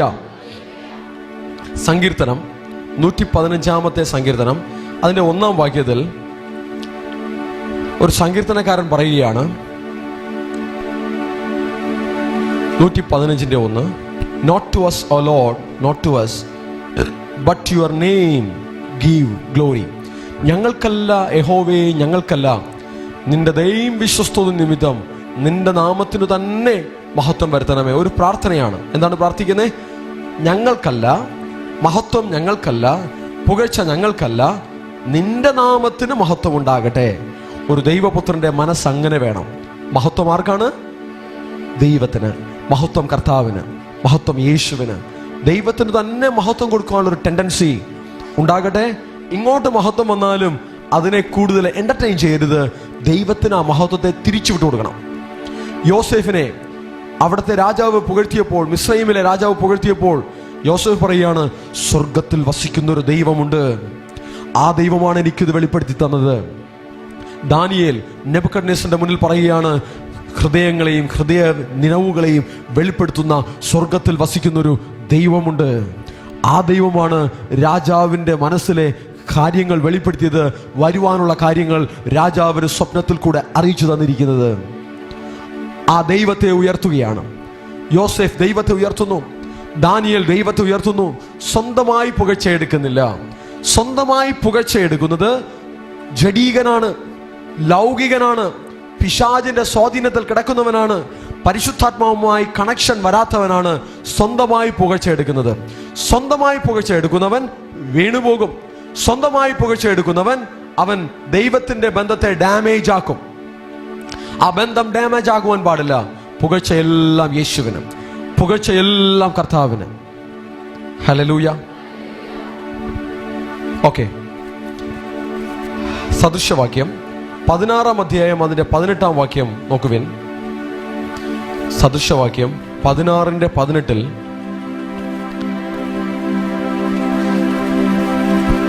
വായിച്ചോളൂ, എടുത്തോളൂ, വായിച്ചോളൂ. അഴിവുക്ക് മുന്നാനത് അകന്തേ, വിടുതലുക്ക് മുന്നാനത് മനമേട്ടിമേ. ശരി, മനസ്സിന്റെ അവസ്ഥയെക്കുറിച്ച് പറയുകയാണ് വചനം. എന്താണ്?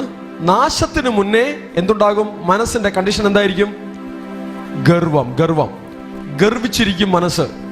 മറ്റുള്ളവരെ റെസ്പെക്ട് ചെയ്യുവാൻ, മറ്റുള്ളവരെ കൺസിഡർ ചെയ്യുവാൻ, പരിഗണിക്കുവാൻ, മാനിക്കുവാൻ, മറ്റുള്ളവർക്ക് വാല്യൂ കൊടുക്കുവാനുള്ള ഒരു മൈൻഡ് നഷ്ടപ്പെടും. മറ്റുള്ളവരെ നിന്ദിച്ച്, പുച്ഛിച്ച്, തരം താഴ്ത്തി, സ്വയം കൊള്ളാം, ഞാൻ കൊള്ളാം, എൻ്റെത് മാത്രം കൊള്ളാം എന്നൊരു ഗർവമുള്ളിൽ വരുമ്പോൾ വചനം പറയുന്നു, നാശത്തിന് മുന്നെയാണ് ഈ ഗർവം വരുന്നത്. സ്വയം കൊള്ളാം, സ്വയം പുകഴ്ത്തി, അങ്ങനെ ഒരു ചിന്തയിൽ, അങ്ങനെ ഒരു ഭാവത്തിലിരിക്കുമ്പോൾ വചനം പറയുന്നു, ഈ അവസ്ഥയ്ക്ക് ശേഷം വരാൻ പോകുന്നത് എന്താണ്? ഡാമേജ് ആണ്, നാശമാണ്. അതുകൊണ്ട് മനസ്സിൽ ഞാൻ എന്നുള്ള, ഞാൻ കൊള്ളാം എന്നുള്ള ഒരു സ്വയം ഉയർത്തുന്ന, സ്വയം പുകഴ്ത്തുന്ന ആ ഒരു ഉന്നത ഭാവം വരരുത്. അത് ദൈവപുത്രനുള്ള സ്വഭാവമല്ല, അത് ജഡീകന്റെ സ്വഭാവമാണ്, അത് ലൗകികന്റെ സ്വഭാവമാണ്. ജഡത്തിന്റെ പ്രവൃത്തികളെ മരിപ്പിക്കണം. വചനത്താലും ആത്മാവിനാലും ജഡത്തിന്റെ പ്രവൃത്തികളെ മരിപ്പിക്കണം. അടുത്ത വാക്യത്തിൽ പറയുന്നു, വീഴ്ചയ്ക്ക് മുന്നേ ഉന്നത ഭാവം. ഉയർന്ന ഒരു ഭാവം, മനസ്സിൽ ഉയർന്നിരിക്കുന്ന ഒരു ഭാവം, വലിയതാണ്, ഏറ്റവും ഉന്നതനാണ് എന്നൊരു ഭാവം, ഒരു ചിന്ത, തോന്നൽ മനസ്സിലുള്ളപ്പോൾ തന്നെ വചനം പറയുന്നു അടുത്തെന്താണ്? വീഴ്ചയാണ്. അടുത്തെന്താണ്? അപ്പോൾ അഹങ്കാരികളുടെ പ്രാർത്ഥന ദൈവം കേൾക്കില്ല, ഉന്നത ഭാവമുള്ളവന്റെ പ്രാർത്ഥന ദൈവം കേൾക്കില്ല. ആത്മീകൻ, ദൈവപുത്രൻ ഉന്നത ഭാവവും ഗർവവും ഉള്ളവനായിരിക്കരുത്, അവൻ താഴ്മയും സൗമ്യതയും ഉള്ളവനായിരിക്കണം. ഹല്ലേലൂയ. അടുത്തൊരു ഘടകം പറഞ്ഞേ, ഗർവം വേണ്ട, ഉന്നത ഭാവം വേണ്ട, താഴ്മയും സൗമ്യതയും വേണം. ഒരിക്കൽ കൂടെ, ഉന്നത ഭാവം വേണ്ട, വായി തുറന്ന് പറഞ്ഞേ, ഗർവം വേണ്ട, താഴ്മയും സൗമ്യതയും വേണം. ആമേൻ. Hallelujah, hallelujah. ഓക്കെ, യാക്കോബിന്റെ ലേഖനം, ജെയിംസ് ചാപ്റ്റർ 4:6. യാക്കോബിന്റെ ലേഖനം 4:6. യാക്കോബിന്റെ ലേഖനം 4:6.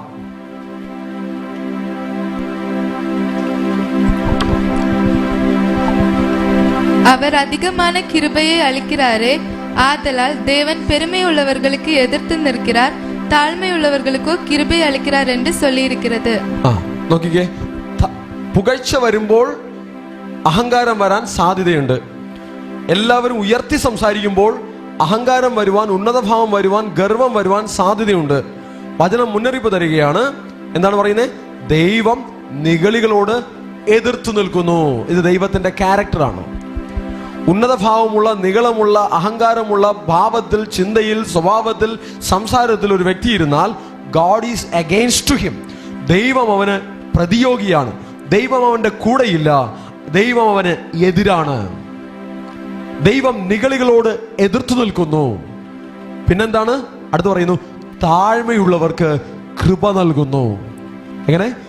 താഴ്മയുള്ളവർക്ക് കൃപ നൽകുന്നു. ദൈവത്തിന്റെ കൃപ, ഹെൽപ്പ്, സപ്പോർട്ട്, ബ്ലെസ്സിങ്സ്, അനുഗ്രഹങ്ങൾ, സഹായം നമുക്ക് വേണം. ആർക്ക് കിട്ടും? താഴ്മയുള്ളവർക്ക് അത് കിട്ടും. ആമേൻ.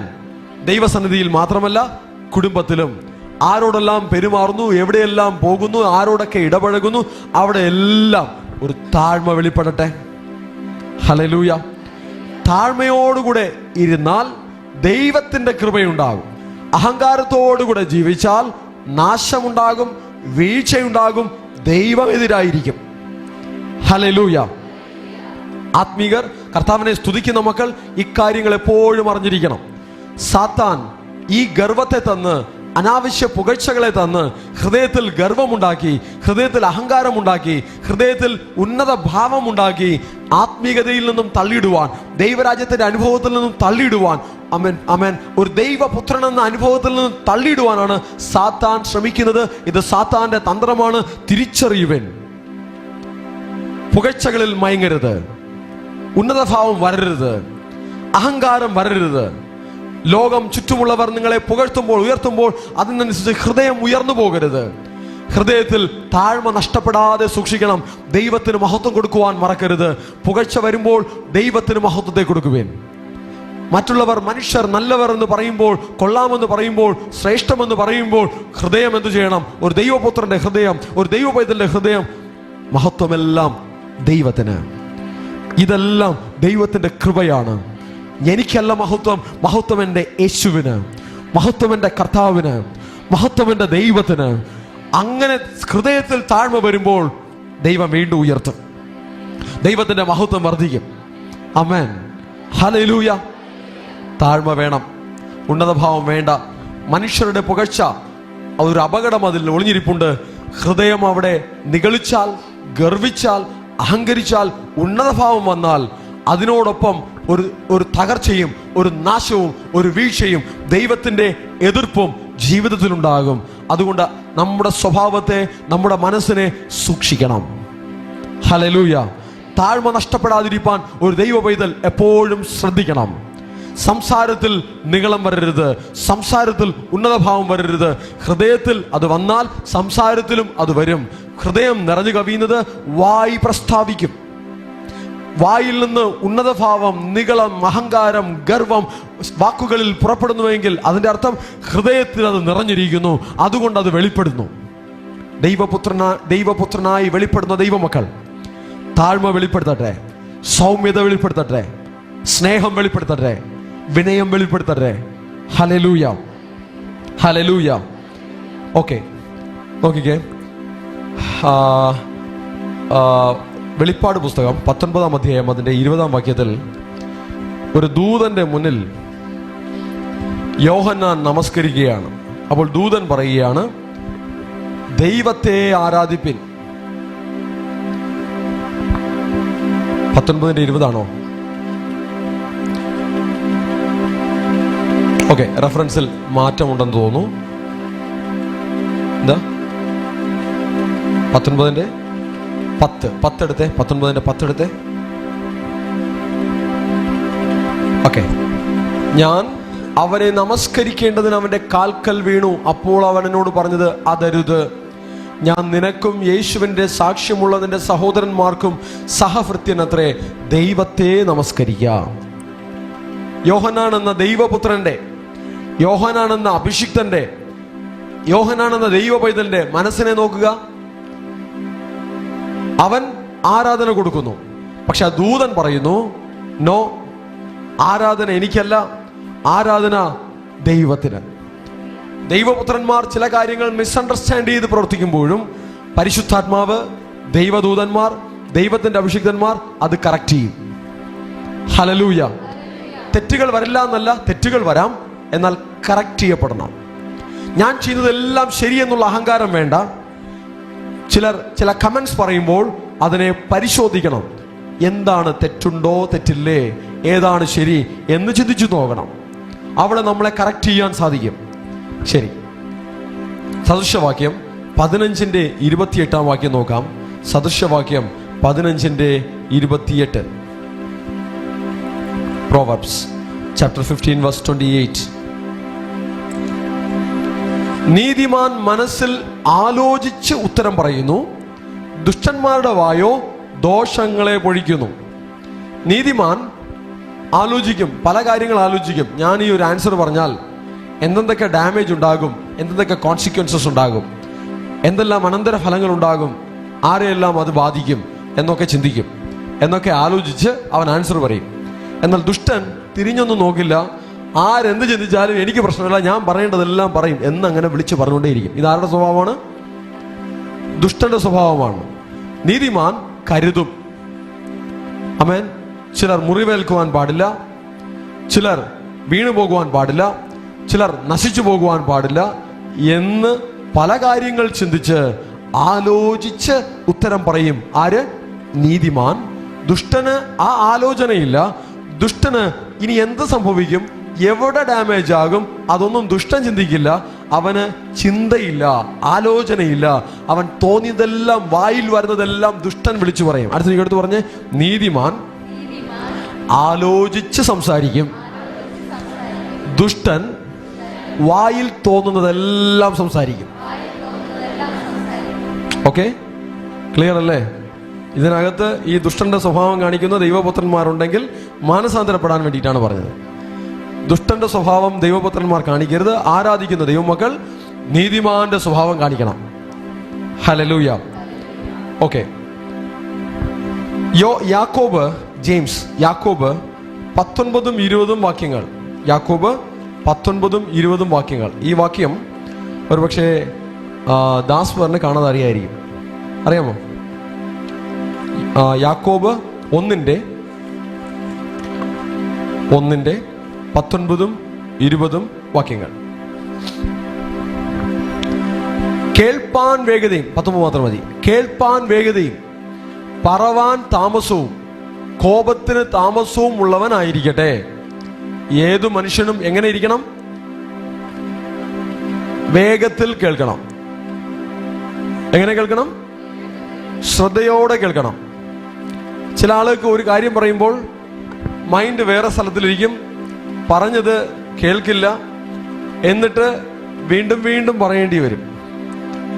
ഓക്കെ, അപ്പോഴായിരിക്കും അതിലേക്ക് ശ്രദ്ധ കൊടുക്കുക. സ്കൂളിൽ ചില കുട്ടികൾ അവരുടെ തോന്നിയതുപോലെ കളിച്ചുകൊണ്ടിരിക്കും, ടീച്ചർ പറയുന്നത് കേൾക്കില്ല, ശ്രദ്ധയില്ലാതിരിക്കും. എന്നിട്ട് ഈ പരിപാടിയെല്ലാം കഴിഞ്ഞിട്ട് വീട്ടിൽ പോയി പറയും, ഈ ടീച്ചർ പഠിപ്പിക്കുന്നതൊന്നും എനിക്ക് മനസ്സിലാവുന്നില്ല. ശ്രദ്ധിച്ചിരുന്നാൽ പഠിപ്പിക്കുന്നത് എന്ത് ചെയ്യും? മനസ്സിലാകും. ശ്രദ്ധിച്ചിരുന്നാൽ പറയുന്നത് മനസ്സിലാകും. അതിനെ പറയുന്നു കേൾപ്പാൻ വേഗതയും പറവാൻ താമസവും. പറവാൻ താമസം എന്ന് പറയുമ്പോൾ എത്ര താമസം വേണമെന്ന് നിങ്ങളൊന്ന് ഫിക്സ് ചെയ്യണം. 5 മിനിറ്റും 10 മിനിറ്റൊന്നും താമസിച്ച് കളയരുത്. ഒരാൾ വെയിറ്റ് ചെയ്ത് നിൽക്കുകയാണ് ഒരു ആൻസറിന് വേണ്ടി. ഒരു 1-2 സെക്കൻഡ്, 2-3 സെക്കൻഡൊക്കെ താമസിച്ചാലും കുഴപ്പമില്ല. ആൻസർ പറഞ്ഞാൽ ഓക്കെയാണ്. ഈ ബ്രദറിന് എപ്പോൾ വാ തുറക്കുമെന്ന് പറഞ്ഞ് 10 മിനിറ്റായി ഇതുവരെയും വാ തുറന്നില്ല എന്ന് പറഞ്ഞ് കാത്തു നിൽക്കേണ്ട ഒരു അവസ്ഥ ഉണ്ടാകരുത്. കേൾപ്പാൻ വേഗതയും പറവാൻ താമസവും. ഓവർ ലേറ്റ് ആകരുത്. ലേറ്റ്, ചെറിയ ലേറ്റ് വേണം. അത് ആലോചിക്കാനുള്ള ലേറ്റ് ആണ്. നേരത്തെ നമ്മൾ ചിന്തിച്ചു, നീതിമാൻ ആലോചിച്ച് ഉത്തരം പറയുന്നു. ആലോചിക്കുവാനുള്ള ഒരു ലേറ്റ് കുഴപ്പമില്ല, പക്ഷെ അത് വലിയ ലേറ്റ് ആകരുത്. പറവാൻ താമസവും കോപത്തിന് താമസവും ഉള്ളവനായിരിക്കട്ടെ. പെട്ടെന്ന് കോപിക്കരുത്. കോപിക്കണമെന്നുണ്ടെങ്കിൽ നിങ്ങൾ ആലോചിക്കണം. എന്താലോചിക്കണം? കോപിക്കണോ വേണ്ടേ? കൺട്രോൾ ഇല്ലാത്ത കോപമുള്ളവർ ഇത് പ്രത്യേകം ശ്രദ്ധിക്കുക. കോപിക്കുന്നതിന് മുന്നായിട്ട് നിങ്ങൾ നല്ല രീതിയിൽ ആലോചിച്ച് തീരുമാനിച്ച് മാത്രമേ കോപിക്കാവൂ. ഞാൻ കോപിക്കണോ വേണ്ടേ എന്നുള്ള കാര്യം ഒരു 5 മിനിറ്റ് ഇരുന്ന് ആലോചിച്ചാൽ അത്രയും നല്ലതാണ്. കോപിക്കണോ എന്നുള്ള കാര്യത്തെക്കുറിച്ച് ഒരു തീരുമാനം എടുക്കാൻ വേണ്ടി മിനിമം 5 മിനിറ്റെങ്കിലും ഇരുന്ന് ആലോചിക്കുന്നത് പ്രത്യേകിച്ച് നല്ലതായിരിക്കും. ക്ലിയർ? അടുത്ത് പറഞ്ഞേ, കോപിക്കുന്നതിന് മുന്നേ ഇരുന്ന് 5 മിനിറ്റെങ്കിലും ഇരുന്ന് ആലോചിക്കണം. ശരി, ആലോചിച്ച് കഴിയുമ്പോൾ ഒരു തീരുമാനമാവും. എന്തായിരിക്കും തീരുമാനം? കോപിക്കേണ്ട ആവശ്യമില്ല എന്ന് തോന്നും. അതുകൊണ്ടാണ് വചനം പറയുന്നത്, കോപിപ്പാൻ താമസമുള്ളവനായിരിക്കണം. എടുത്തടിച്ചതുപോലെ കോപിച്ചു പോകുന്ന ഒരു സ്വഭാവം അത് ജീവിതത്തിൽ വലിയ ഡാമേജുകൾ ഉണ്ടാക്കും. എടുത്തടിച്ചതുപോലെ സംസാരിക്കുന്ന സംസാരങ്ങൾ ജീവിതത്തിൽ വലിയ നാശങ്ങളെ ഉണ്ടാക്കും. ആരാധിക്കുന്ന ദൈവമക്കൾക്ക്, വചനമനുസരിക്കുന്ന ദൈവമക്കൾക്ക് അത് ഉചിതമല്ല. പ്രാർത്ഥിക്കുന്ന ദൈവമക്കൾക്ക് അത് ഉചിതമല്ല. വായിൽ തോന്നിയതെല്ലാം തോന്നുന്നത് പോലെ വിളിച്ചു പറയുന്നത് ദൈവമക്കൾക്ക് ഉചിതമല്ല. കോപം അവരുടെ ആത്മീക ജീവിതത്തെ നശിപ്പിക്കും. കോപം അവരുടെ ദൈവ സാന്നിധ്യത്തെ നശിപ്പിക്കും. കോപം വേണ്ട, സ്നേഹം മതി. എല്ലാവരും പറഞ്ഞേ, കോപം വേണ്ട, സ്നേഹം മതി. അഗെയിൻ, കോപം വേണ്ട, സ്നേഹം മതി. ശരി, ഇനി സ്വന്തമായിട്ട് പുകഴ്ച എടുത്ത ഒരു എക്സാമ്പിൾ കൂടെ ചിന്തിച്ചിട്ട് വിമർശനങ്ങളെ നമ്മൾ എങ്ങനെ കൈകാര്യം ചെയ്യണം എന്നുള്ളതിലേക്ക് പോകാം. അപ്പോസ്തലപ്രവൃത്തിയുടെ പുസ്തകം 12-ാം അധ്യായം 21 മുതൽ 23 വരെയുള്ള വാക്യത്തിൽ, അപ്പോസ്തലപ്രവൃത്തികൾ 12-ാം അധ്യായം 21 മുതൽ 23 വരെയുള്ള വാക്യത്തിൽ ഒരു രാജാവ്, ഹെരോദ രാജാവ്, ആ രാജാവിനെ എല്ലാവരും പുകഴ്ത്തി സംസാരിക്കുകയാണ്. ആ രാജാവ് വന്ന് സിംഹാസനത്തിൽ ഇരുന്നപ്പോൾ ചിലരെല്ലാം പറഞ്ഞു, ഒരു ദൈവദൂതനെ പോലുണ്ട് എന്ന് പുകഴ്ത്തി പറഞ്ഞു. എന്താണ് പറഞ്ഞേ? ഒരു ദൈവദൂതനെ പോലുണ്ടെന്ന് പുകഴ്ത്തി പറഞ്ഞു. യേശുവിനെ എല്ലാവരും പുകഴ്ത്തിയപ്പോൾ യേശു എന്ത് ചെയ്തു? തനിച്ച് ഒരു മലയിൽ പ്രാർത്ഥിപ്പാനായി വാങ്ങിപ്പോയി. ഈ രാജാവിനെ എല്ലാവരും പുകഴ്ത്തിയപ്പോൾ രാജാവ് എന്ത് ചെയ്യുന്നു? പോരട്ടെ പോരട്ടെ, ഇനിയും പുകഴ്ത്തിക്കോളൂ, ഇതൊന്നും പോരാ, ഇനിയും പുകഴ്ത്തിക്കോളൂ. ചില രാജാക്കന്മാരെ കുറിച്ച് കേട്ടിട്ടുണ്ട്, അവരെ കുറിച്ച് പുകഴ്ത്തി കവിതകൾ എഴുതാൻ വേണ്ടി പ്രത്യേക കവികളെ ഉണ്ടാക്കി വെച്ചേക്കും. ആ കവികളുടെ ജോലി എന്താ? രാജാവിനെ പുകഴ്ത്തി പുകഴ്ത്തി കവിത എഴുതിക്കൊണ്ടേയിരിക്കണം. എത്രത്തോളം നല്ല പുകഴ്ത്തി കവിത എഴുതോ അത്രത്തോളം ഉയർന്ന പദവി കവികൾക്ക് കിട്ടും. ഓക്കെ, ആ സ്ഥലങ്ങളിൽ ദൈവപുത്രന്മാർ ഇല്ലാതിരുന്നത് ആ രാജാക്കന്മാരുടെ സേഫ്റ്റി. എന്നാൽ ഇക്കാലത്ത് ഈ ഹെരോദ രാജാവിന്റെ കാലഘട്ടത്തിൽ ദൈവപുത്രന്മാർ ഉണ്ടായിരുന്നു, ദൈവശക്തിയുള്ള അപ്പോസ്തലന്മാർ ഉണ്ടായിരുന്നു, ദൈവത്തിന് മഹത്വം ഉണ്ടായിരുന്ന അപ്പോസ്തലന്മാർ ഉണ്ടായിരുന്നത് കൊണ്ട് സ്വയം പുകഴ്ചയെടുക്കുവാൻ പറ്റില്ല. മഹത്വം ദൈവത്തിന് മാത്രം. ദൈവപൈതലെ, നീ വസിക്കുന്ന ദേശത്ത്, നിന്റെ ജുറിസ്ട്രിക്ഷനിൽ മഹത്വം മറ്റൊരുവൻ എടുക്കുവാൻ ദൈവം വിടുകയില്ല. ഒരു നീതിമാൻ ഒരു ദേശത്തുണ്ടെങ്കിൽ ദുഷ്ടൻ താഴെ വീഴും. ഒരു ദൈവത്തിന്റെ പൈതൽ ഒരു ദേശത്തുണ്ടെങ്കിൽ പുകഴ്ച മറ്റൊരുവൻ എടുക്കുവാൻ സ്വർഗം അനുഭവിക്കുകയില്ല. ഒരു അബ്രഹാം നിമിത്തം ദേശത്തെ രക്ഷിക്കുന്ന ദൈവം, നീതിമാൻ നിമിത്തം ദേശത്തെ മോണിറ്റർ ചെയ്യുന്ന ദൈവം, ഒരു ദൈവ പൈതൽ നിമിത്തം ഒരു ദേശത്തിൽ ദൈവത്തിന്റെ മുദ്രയുണ്ടാകും. അവിടെ മറ്റൊരുത്തൻ മഹത്വം എടുക്കുവാൻ ദൈവം അനുവദിക്കുകയില്ല. ആരാധിക്കുന്ന ഒരു ദൈവ പൈതൽ, ദൈവത്തിന് മഹത്വം കൊടുക്കുന്ന ഒരു ദൈവ പൈതൽ, കർത്താവിനെ സ്തുതിക്കുന്ന ഒരു ദൈവ പൈതൽ ഒരു ദേശത്തുണ്ടെങ്കിൽ, ഒരു വചനം അനുസരിക്കുന്ന ഒരു ദൈവ പൈതൽ ഒരു ദേശത്തുണ്ടെങ്കിൽ, ആ ദേശത്തിൽ മറ്റൊരുത്തൻ പുകഴ്ച എടുക്കുവാൻ, ദൈവത്തിനുള്ള മഹത്വത്തെ എടുക്കുവാൻ ദൈവം അനുവദിക്കുകയില്ല. ഹല്ലേലൂയ. ദേശത്തെക്കുറിച്ചൊരു ദാഹം ദൈവജനത്തിന്റെ ഉള്ളിൽ ഉണ്ടാകട്ടെ. മഹത്വമെല്ലാം ദൈവത്തിന്, പുകഴ്ചയെല്ലാം ദൈവത്തിന്, ആരാധനയെല്ലാം ദൈവത്തിന്. ഒരു വ്യക്തിക്ക് മഹത്വം എടുക്കുവാൻ അനുവദിക്കുകയില്ല. മഹത്വമെല്ലാം യേശുവിന്, മഹത്വമെല്ലാം കർത്താവിന്, മഹത്വമെല്ലാം സൃഷ്ടാവിന്. ഹല്ലേലൂയ. ഈ ഹെരോദ രാജാവിന് അബദ്ധം പറ്റിയത് എന്താണെന്ന് അറിയാമോ? അക്കാലത്തിൽ പരിശുദ്ധാത്മാവിന്റെ ശക്തി പ്രാപിച്ച, വചനം അനുസരിക്കുന്ന, മാനസാന്തരപ്പെട്ട, സമർപ്പിക്കപ്പെട്ട, വിശുദ്ധിയുള്ള ദൈവപുത്രന്മാർ അക്കാലത്തുണ്ടായിരുന്നു. അവരുടെ സാന്നിധ്യം അവിടെ ഉള്ളത് കൊണ്ട് ആ രാജാവിന് പോലും മഹത്വം എടുക്കുവാൻ ദൈവം വിടില്ല. രാജാവ് ആ മഹത്വം എല്ലാം സ്വീകരിക്കുകയാണ്. എന്താണ്? നിശ്ചയിച്ച ദിവസത്തിൽ ഹെരോദാവ് രാജവസ്ത്രം ധരിച്ച് ഭദ്രാസനത്തിൽ ഇരുന്ന് അവരോട് പ്രസംഗം കഴിച്ചു. അടുത്ത വാക്യം, ഇത് മനുഷ്യന്റെ ശബ്ദമല്ല, ഒരു ദേവന്റെ ശബ്ദമത്രേ എന്ന് ജനമാർത്തു. ജനം എന്താ ആർത്തത്? ഇത് മനുഷ്യന്റെ ശബ്ദമല്ല, ദേവന്റെ ശബ്ദമെന്ന് ജനമാർത്തു. ജനമാർത്തപ്പോൾ എന്ത് സംഭവിച്ചു? അടുത്ത വാക്യത്തിൽ, അവൻ ദൈവത്തിന് മഹത്വം കൊടുക്കായികയാൽ കർത്താവിന്റെ ദൂതൻ ഉടനെ അവനെ അടിച്ചു. അവൻ കൃമിക്ക് ഇരയായി പ്രാണനെ വിട്ടു. ദൂതൻ എവിടെ നിന്ന് വന്നു?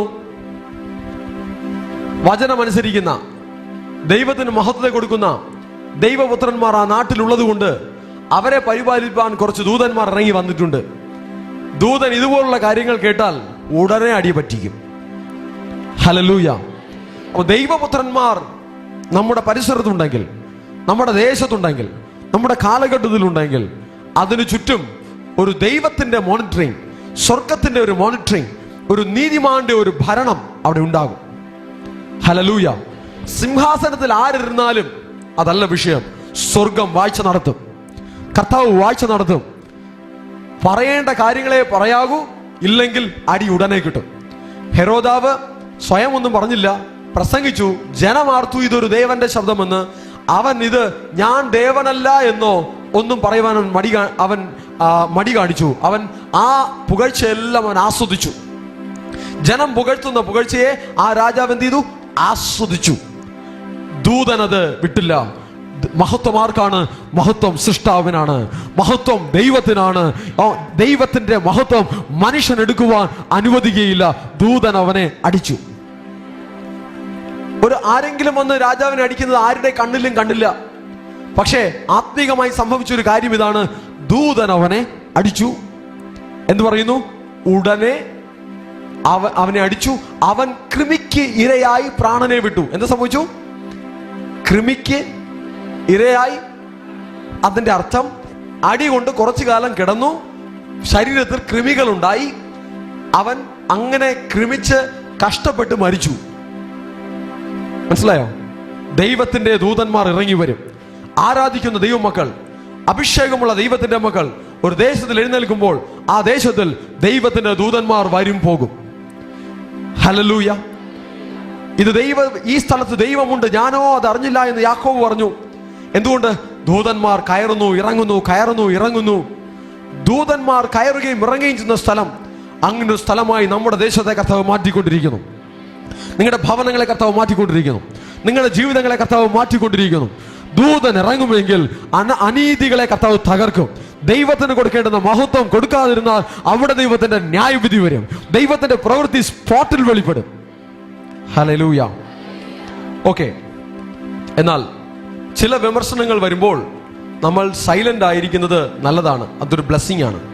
2 ശമൂവേൽ 16 അധ്യായം 5 മുതൽ 17 വരെയുള്ള വാക്യത്തിൽ, 2 സാമുവേൽ 16 chapter 16 verses 5 to 12, 5 മുതൽ 12 വരെയുള്ള വാക്യത്തിൽ ദാവീദ് നിശബ്ദനായിരുന്നു. എപ്പോ ഒരു ശിമയി എന്നൊരു മനുഷ്യൻ വന്ന് ദാവീദിനെ ശപിച്ചപ്പോൾ, ശിമയി വന്ന് ദാവീദിനെ ശപിച്ചുകൊണ്ടേയിരിക്കുകയാണ്. ശൗലിന്റെ ഗൃഹവും ദാവീദിന്റെ ഗൃഹവും തമ്മിൽ ഒരു വൈരമുണ്ട്, ഒരു യുദ്ധമുണ്ട്.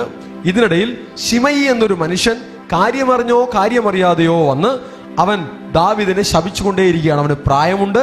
ദാവീദ് പല കാര്യങ്ങൾ പരിഗണിച്ചിട്ട് അവൻ തിരിച്ച് പ്രതികരിച്ചില്ല, അവനൊന്നും പറഞ്ഞില്ല, അവൻ സൈലന്റ് ആയിരുന്നു.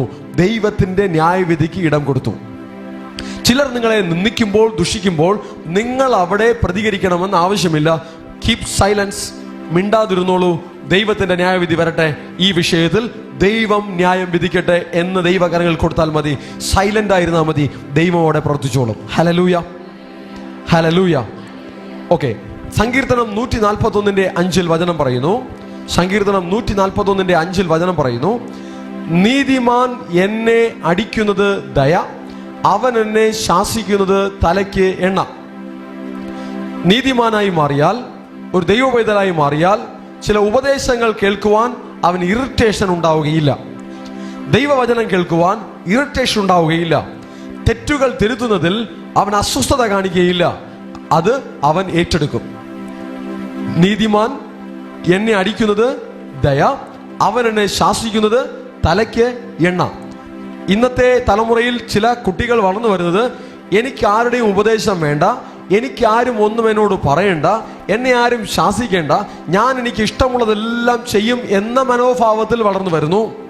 ദൈവവചനത്തിൽ തന്നെ ഈ തലമുറയെക്കുറിച്ച് പറഞ്ഞിട്ടുണ്ട്, വാത്സല്യമില്ലാത്തവർ. അങ്ങനെ തന്നെ ഈ അന്ത്യകാലത്തിലെ തലമുറ ആയി വരുമെന്ന് വചനം പറഞ്ഞിട്ടുണ്ട്. എന്നാൽ ദൈവജനം, കർത്താവിനെ സ്തുതിക്കുന്ന മക്കൾ അങ്ങനെ ഇരിക്കാൻ പാടില്ല. ഉപദേശങ്ങൾ ഇഷ്ടപ്പെടണം, ശാസന ഇഷ്ടപ്പെടണം. ശാസനയിൽ കഠിനപ്പെടരുത്. ശാസനയിൽ അവിടെ എന്തെങ്കിലും തിരുത്തുവാനുണ്ടെങ്കിൽ തിരുത്തണം, മാറ്റങ്ങൾ വരുത്തുവാനുണ്ടെങ്കിൽ മാറ്റങ്ങൾ വരുത്തണം. ആരെന്ത് ശാസിച്ചാലും ആരെന്ത് കുറ്റം പറഞ്ഞാലും അവിടെ എൻ്റെ ഭാഗത്ത് എന്താണോ തിരുത്തുവാനുള്ളത്, എൻ്റെ ഭാഗത്ത് എന്താണോ നേരെയാക്കാനുള്ളത് എന്ന് പരിശോധിക്കാൻ ശ്രമിക്കുക. ആ ശാസന കേട്ടും ഉപദേശം കേട്ടും കഠിനപ്പെടുവാനോ ദുഃഖിക്കുവാനോ നിരാശപ്പെടുവാനോ ഭാരപ്പെടുവാനോ അല്ല അതിനെ എടുക്കേണ്ടത്. പകരം നമ്മെ തിരുത്തുവാൻ, നമ്മെ നേരെയാക്കുവാൻ, നമ്മെ കറക്റ്റ് ചെയ്യുവാൻ, ദൈവത്തിന്റെ മുന്നിൽ നമ്മെ നന്നാക്കുവാൻ ആ കാര്യങ്ങളെ ഉപയോഗിക്കണം. ഹല്ലേലൂയ. ഓക്കെ. അടുത്തതായി 2 ശമൂവേൽ 12 അധ്യായം 7 വാക്യത്തിൽ ഒരു പ്രവാചകൻ വന്ന് ദാവീദ് എന്ന രാജാവിനെ ശാസിക്കുകയാണ്. താൻ കാണിച്ച ഒരു അനീതി നിമിത്തം, താൻ കാണിച്ച ഒരു അക്രമം നിമിത്തം പ്രവാചകൻ ദാവീദിനെ ശാസിക്കുകയാണ്. ശാസിക്കുമ്പോൾ ദാവീദ് കഠിനപ്പെട്ടില്ല, ശാസിച്ചപ്പോൾ ദാവീദ് മാനസാന്തരപ്പെട്ടു. ഹല്ലേലൂയ. അടുത്തൊരു എടുത്ത് പറഞ്ഞേ, ദൈവത്തിന്റെ അഭിഷിക്തന്മാർ ഉപദേശിക്കുമ്പോൾ ശാസിക്കുമ്പോൾ കഠിനപ്പെടരുത്, കീഴ്പ്പെടണം, അനുസരിക്കണം, ഏറ്റെടുക്കണം. എന്തൊക്കെ ചെയ്യണം? കീഴ്പ്പെടണം, അനുസരിക്കണം, ഏറ്റെടുക്കണം. ഹല്ലേലൂയ. ചില ആളുകൾ ചില കാര്യങ്ങൾ എന്നോട് പറയുമ്പോൾ ഞാൻ അതിനെ ചിലപ്പോൾ ട്വിസ്റ്റ് ചെയ്ത് നെഗറ്റീവായിട്ട് തട്ടിയിടും. ഓക്കെ, അതൊരു എന്തിനാണെന്നറിയാമോ? ബോധം വരുത്താൻ വേണ്ടിയിട്ടാണ്. എന്തിനു വേണ്ടിയിട്ടാ? ബോധം വരുത്തുവാൻ വേണ്ടിയിട്ടാണ്. അയ്യോ, പാസ്റ്റർ അങ്ങനെ പറഞ്ഞു, ഇനി പാസ്റ്ററുടെ അടുത്ത് ഞാൻ പോകില്ല, ഇനി പാസ്റ്ററുടെ അടുത്ത് ഞാൻ സംസാരിക്കില്ല എന്ന് പഴയ മരുഭൂമിയിൽ കിടന്ന് അലഞ്ഞ ഇസ്രായേൽ മക്കളെ പോലെ കഠിനപ്പെടുകയാണെങ്കിൽ അത്ര തന്നെ ഇവിടെ നിന്ന് ഒരു നന്മ അങ്ങോട്ട് വരില്ല. എന്നാൽ കീഴ്പ്പെടുകയാണെങ്കിൽ, അത് ഏറ്റെടുക്കുകയാണെങ്കിൽ ദൈവത്തിന്റെ കൃപ ലഭിക്കും. താഴ്ത്തുകയാണെങ്കിൽ, അനുസരിക്കുകയാണെങ്കിൽ ദൈവത്തിന്റെ കൃപ ലഭിക്കും. ഹല്ലേലൂയ. പ്രവാചകന്മാർക്ക്, ദൈവത്തിന്റെ അഭിഷിക്തർക്ക് ആത്മീക അതോറിറ്റിക്ക്, സ്പിരിച്വൽ അതോറിറ്റിക്ക് ശാസിക്കുവാൻ, ഉപദേശിക്കുവാൻ, ഭക്ഷിക്കുവാൻ ഒരു അവകാശമുണ്ട്, ഒരു അധികാരമുണ്ട്. നീതിമാൻ, അവന് ശാസന എങ്ങനെയാണ്? തലയിൽ എണ്ണ തേച്ചതുപോലെയാണ്. ഈ കാലത്തിലുള്ള ആളുകൾക്ക് ചിലപ്പോൾ തലയിൽ എണ്ണ തേച്ചാൽ എങ്ങനെയാണെന്നുള്ള കാര്യം മനസ്സിലാകില്ല, കാരണം തലയിൽ എണ്ണയെ തേക്കാറില്ല. എന്നാൽ പഴയ കാലത്തുള്ള ആളുകൾ തലയിൽ എണ്ണ തേക്കുമ്പോൾ അവർക്ക് ഇഷ്ടപ്പെടും. തലയിൽ എണ്ണ തേക്കുന്ന ഒരു തണുപ്പാണ്, തലയിൽ എണ്ണ തേക്കുന്ന ഒരു ആശ്വാസമാണ് എന്നവർ അത് എൻജോയ് ചെയ്ത് നടക്കുന്ന ആ തലമുറയിലുള്ള ആളുകളെ കുറിച്ചാണ് പറയുന്നത്. അവർക്ക് തലയിൽ എണ്ണ തേച്ചതുപോലെയാണ്. ഇന്നത്തെ ആളുകൾക്ക് തലയിൽ എണ്ണ തേക്കുന്നത് ഒരു ഇടർച്ചയാണ്, അസ്വസ്ഥതയാണ്. മുടി ഒട്ടിയിരിക്കുന്നു, മുടി ചപ്പിയിരിക്കുന്നു, തല ചപ്പിയിരിക്കുന്നു എന്നുള്ള ഒരു അസ്വസ്ഥതയാണ്. ഈ തലമുറയുടെ കോണ്ടക്സ്റ്റിലല്ല ഈ വചനം പറഞ്ഞിരിക്കുന്നത്. മനസ്സിലായോ? അപ്പോ ഇന്നത്തെ തലമുറയിൽ വചനം പറഞ്ഞാൽ അത് എങ്ങനെ പറയണമെന്ന് ഞാൻ പറഞ്ഞുതരാം. ഓക്കെ, തലയിൽ എണ്ണ തേക്കാത്തതുപോലെയാണ്. നീതിമാന് ശാസന തല ഷാമ്പിട്ട് കഴുകി വൃത്തിയാക്കിയതുപോലെയാണ്. മനസ്സിലായല്ലോ?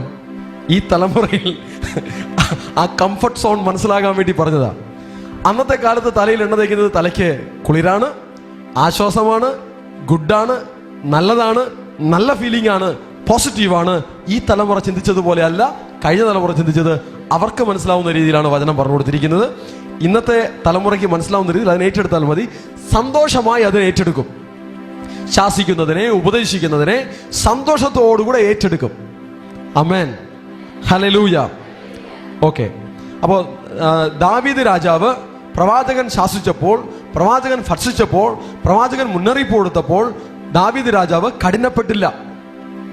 ദാവീദ് രാജാവ് കുറ്റമുണർന്നു, തെറ്റുണർന്നു, തെറ്റ് തിരുത്തുന്നു, മാനസാന്തരപ്പെടുന്നു, തന്നെത്താൻ താഴ്ത്തുന്നു, ദൈവത്തോട് നിരപ്പ് പ്രാപിക്കുന്നു. ഹല്ലേലൂയ. അപ്പോൾ ദൈവത്തിന്റെ അഭിഷിക്തർ, പാസ്റ്റർമാർ നമുക്ക് വചനത്തിൽ കൂടെ പറഞ്ഞു തരുന്ന കാര്യങ്ങൾ കഠിനപ്പെടുവാൻ ഇടയാകരുത്, ചീർക്കുവാൻ ഇടയാകരുത്, ഗർവിക്കുവാൻ ഇടയാകരുത്, അവരിൽ നിന്നും അകലുവാൻ ഇടയാകരുത്, ആ ബന്ധത്തെ ഡിസ്കണക്ട് ചെയ്യുവാൻ ഇടയാകരുത്. തന്നെത്താൻ താഴ്ത്തി നമ്മെ തിരുത്തുവാൻ, കീഴ്പ്പെടുവാൻ, അനുസരിക്കുവാൻ, ദൈവത്തിന്റെ മുന്നിൽ താഴ്ത്തുവാൻ ആ അവസരത്തെ ഉപയോഗിക്കണം. ഹല്ലേലൂയ. ചിലർ ഉയർന്നു പോകുമ്പോൾ ഒരു തട്ടങ്ങിട്ട് കൊടുക്കും. എന്താണെന്ന് അറിയാമോ? തീരെ ഉയർന്നു പോയാൽ ഡേഞ്ചറാണ്, വന്ന് വീഴുന്ന വീഴ്ച കൂടുതലായിരിക്കും. അതുകൊണ്ടാണ് ഒരു തട്ട് കിട്ടുന്നത്. ആ തട്ട് എവിടെ കൂടെ കിട്ടും? പാസ്റ്റിൽ കൂടെ കിട്ടും. അതാണ് യഹോവ എൻ്റെ ഇടയനാകുന്നു. ദാവീദ് പറയാണ്, നിന്റെ വടിയും കോലും എന്നെ ആശ്വസിപ്പിക്കുന്നു. അപ്പൊ ഇടയന്റെ കയ്യിൽ എന്തൊക്കെ ഉണ്ടാകും? വടിയും കോലും. എന്തിനാണ് ഈ വടിയും കോലും? ഷോക്കേസിൽ വെച്ചേക്കാനല്ല. ഇടയ്ക്കിടയ്ക്ക് അനുസരണയില്ലാത്ത ആടുകൾക്ക്, ഓവർ ചാട്ടം ചാടുന്ന ആടുകൾക്ക് തലയ്ക്കൊരു തട്ടു കൊടുക്കേണ്ട ആവശ്യമുണ്ട്. അത് തറയിൽ നിൽക്കാൻ വേണ്ടി, അത് കീഴ്പ്പെട്ട് നിൽക്കാൻ വേണ്ടി, അത് ഹൈപ്പർ ആകാതിരിക്കാൻ വേണ്ടിയിട്ട് അതിനെ ഒന്ന് അടക്കി നിർത്തുവാൻ ഈ വടിയുടെ ആവശ്യമുണ്ട്. ഹല്ലേലൂയ.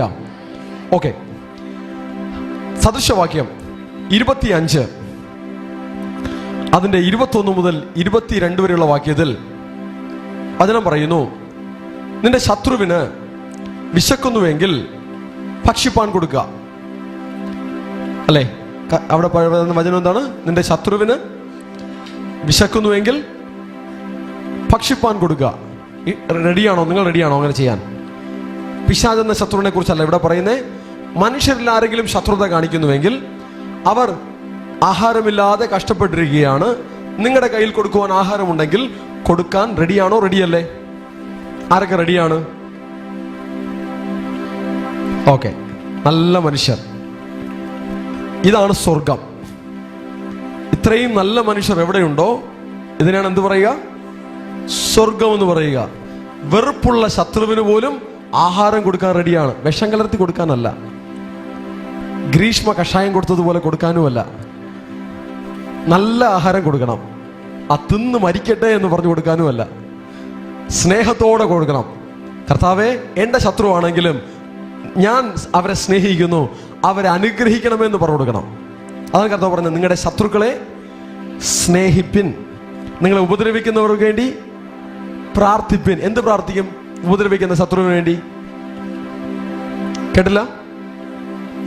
മാനസാന്തരപ്പെടട്ടെ, ദൈവത്തിന് സ്വന്തമാകട്ടെ, നാശത്തിൽ നിന്നും ജയത്തിലേക്ക് വരട്ടെ, നാശത്തിൽ നിന്നും നന്മയിലേക്ക് വരട്ടെ, ഇരുട്ടിൽ നിന്നും വെളിച്ചത്തിലേക്ക് വരട്ടെ, തിന്മയിൽ നിന്നും നന്മയിലേക്ക് വരട്ടെ, ദുഷ്ടതയിൽ നിന്നും നീതിയിലേക്ക് വരട്ടെ എന്ന് പ്രാർത്ഥിക്കാം.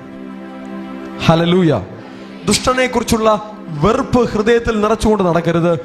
ആരോടും വെറുപ്പ് ദൈവ മക്കൾക്കില്ല, ആരോടും വെറുപ്പ് ദൈവപുത്രന്മാർക്കില്ല.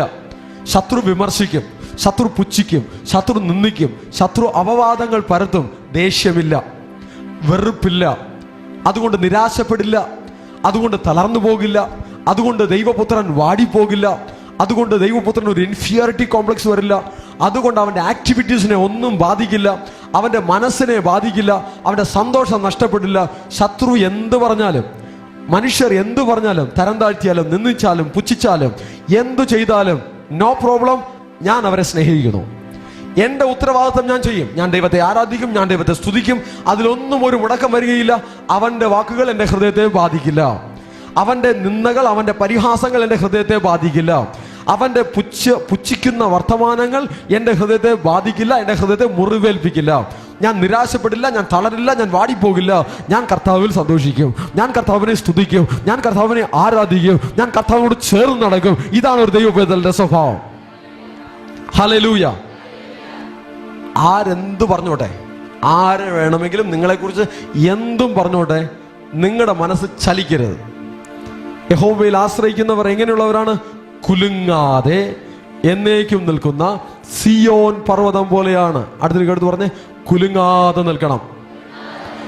പരിഹസിച്ചാൽ കുലുങ്ങരുത്, നിന്ദിച്ചാൽ കുലുങ്ങരുത്, അപമാനിച്ചാൽ കുലുങ്ങരുത്, അപവാദങ്ങൾ പറഞ്ഞാൽ കുലുങ്ങരുത്, ഞെരുക്കിയാൽ കുലുങ്ങരുത്, ശല്യപ്പെടുത്തിയാൽ കുലുങ്ങരുത്, ഉപദ്രവിച്ചാൽ കുലുങ്ങരുത്, പുകഴ്ത്തിയാൽ കുലുങ്ങരുത്, ഉയർത്തിയാൽ കുലുങ്ങരുത്.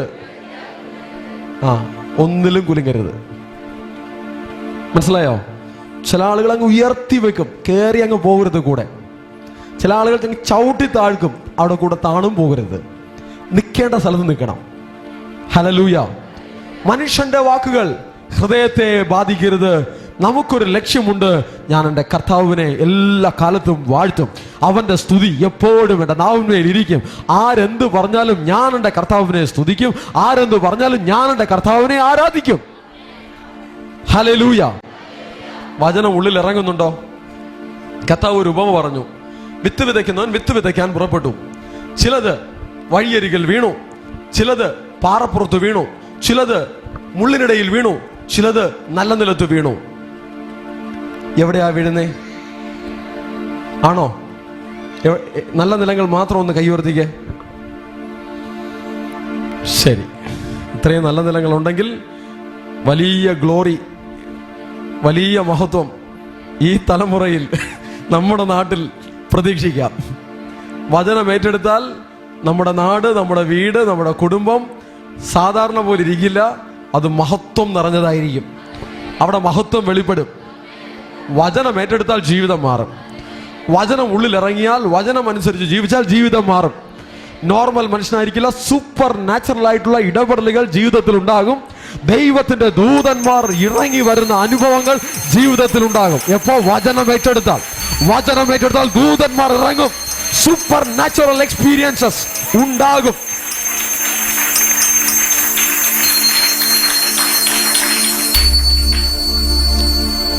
ഇവിടെ കൈയടിച്ച് ആശീർവാദം പറഞ്ഞിട്ട് പുറത്തിറങ്ങി ദൈവരാജ്യത്തിൽ നിന്ന് പുറത്തുപോയി ലോക മനുഷ്യനായി ചാടി ഓടി നടക്കരുത്. അപ്പോഴും ദൈവപുത്രനായി, അപ്പോഴും സ്തുതിക്കുന്നൊരു ദൈവവേദലായി, അപ്പോഴും താഴ്മയുള്ളൊരു ദൈവവേദലായി, അപ്പോഴും സ്നേഹമുള്ളൊരു ദൈവവേദലായി, അപ്പോഴും ദൈവ സാന്നിധ്യമുള്ളൊരു ദൈവവേദലായി തന്നെ ഇരിക്കണം. യാത്രയിലും ഒരു ദൈവപുത്രനായിരിക്കണം, വീട്ടിലും ഒരു ദൈവപുത്രനായിരിക്കണം, ജോലി സ്ഥലത്തും ഒരു ദൈവപുത്രനായിരിക്കണം, സ്കൂളിലും കോളേജിലും ഒരു ദൈവപുത്രനായിരിക്കണം. നീ പോകുന്ന സ്ഥലത്തെല്ലാം മഹത്വമുള്ള, താഴ്മയുള്ള, വിനയമുള്ള, സ്നേഹമുള്ള ഒരു ദൈവപുത്രനായിരിക്കണം. ആമേൻ, ഹല്ലേലൂയ. ഏതൊരു സാഹചര്യവും ഹൃദയത്തെ ഷേക്ക് ചെയ്യരുത്, ഹൃദയത്തെ ചലിപ്പിക്കരുത്. ഒരു ഉറച്ച തീരുമാനം ഉണ്ടായിരിക്കട്ടെ. കർത്താവിനോട് ഞാൻ ചേർന്നിരിക്കും, ഞാൻ എൻ്റെ കർത്താവിനെ സ്തുതിക്കും, ഞാൻ സന്തോഷത്തോടെ കർത്താവിനെ സ്തുതിക്കും, ഞാൻ കർത്താവിൽ ഉല്ലസിക്കും, ഞാൻ വചനത്തിൽ ഉല്ലസിക്കും, ഞാൻ പരിശുദ്ധാത്മാവിൽ ഉല്ലസിക്കും, ഞാൻ കർത്താവിൽ ഉല്ലസിക്കുമെന്നുള്ള ഉറച്ച തീരുമാനം ഉണ്ടായിരിക്കട്ടെ. Hallelujah, hallelujah.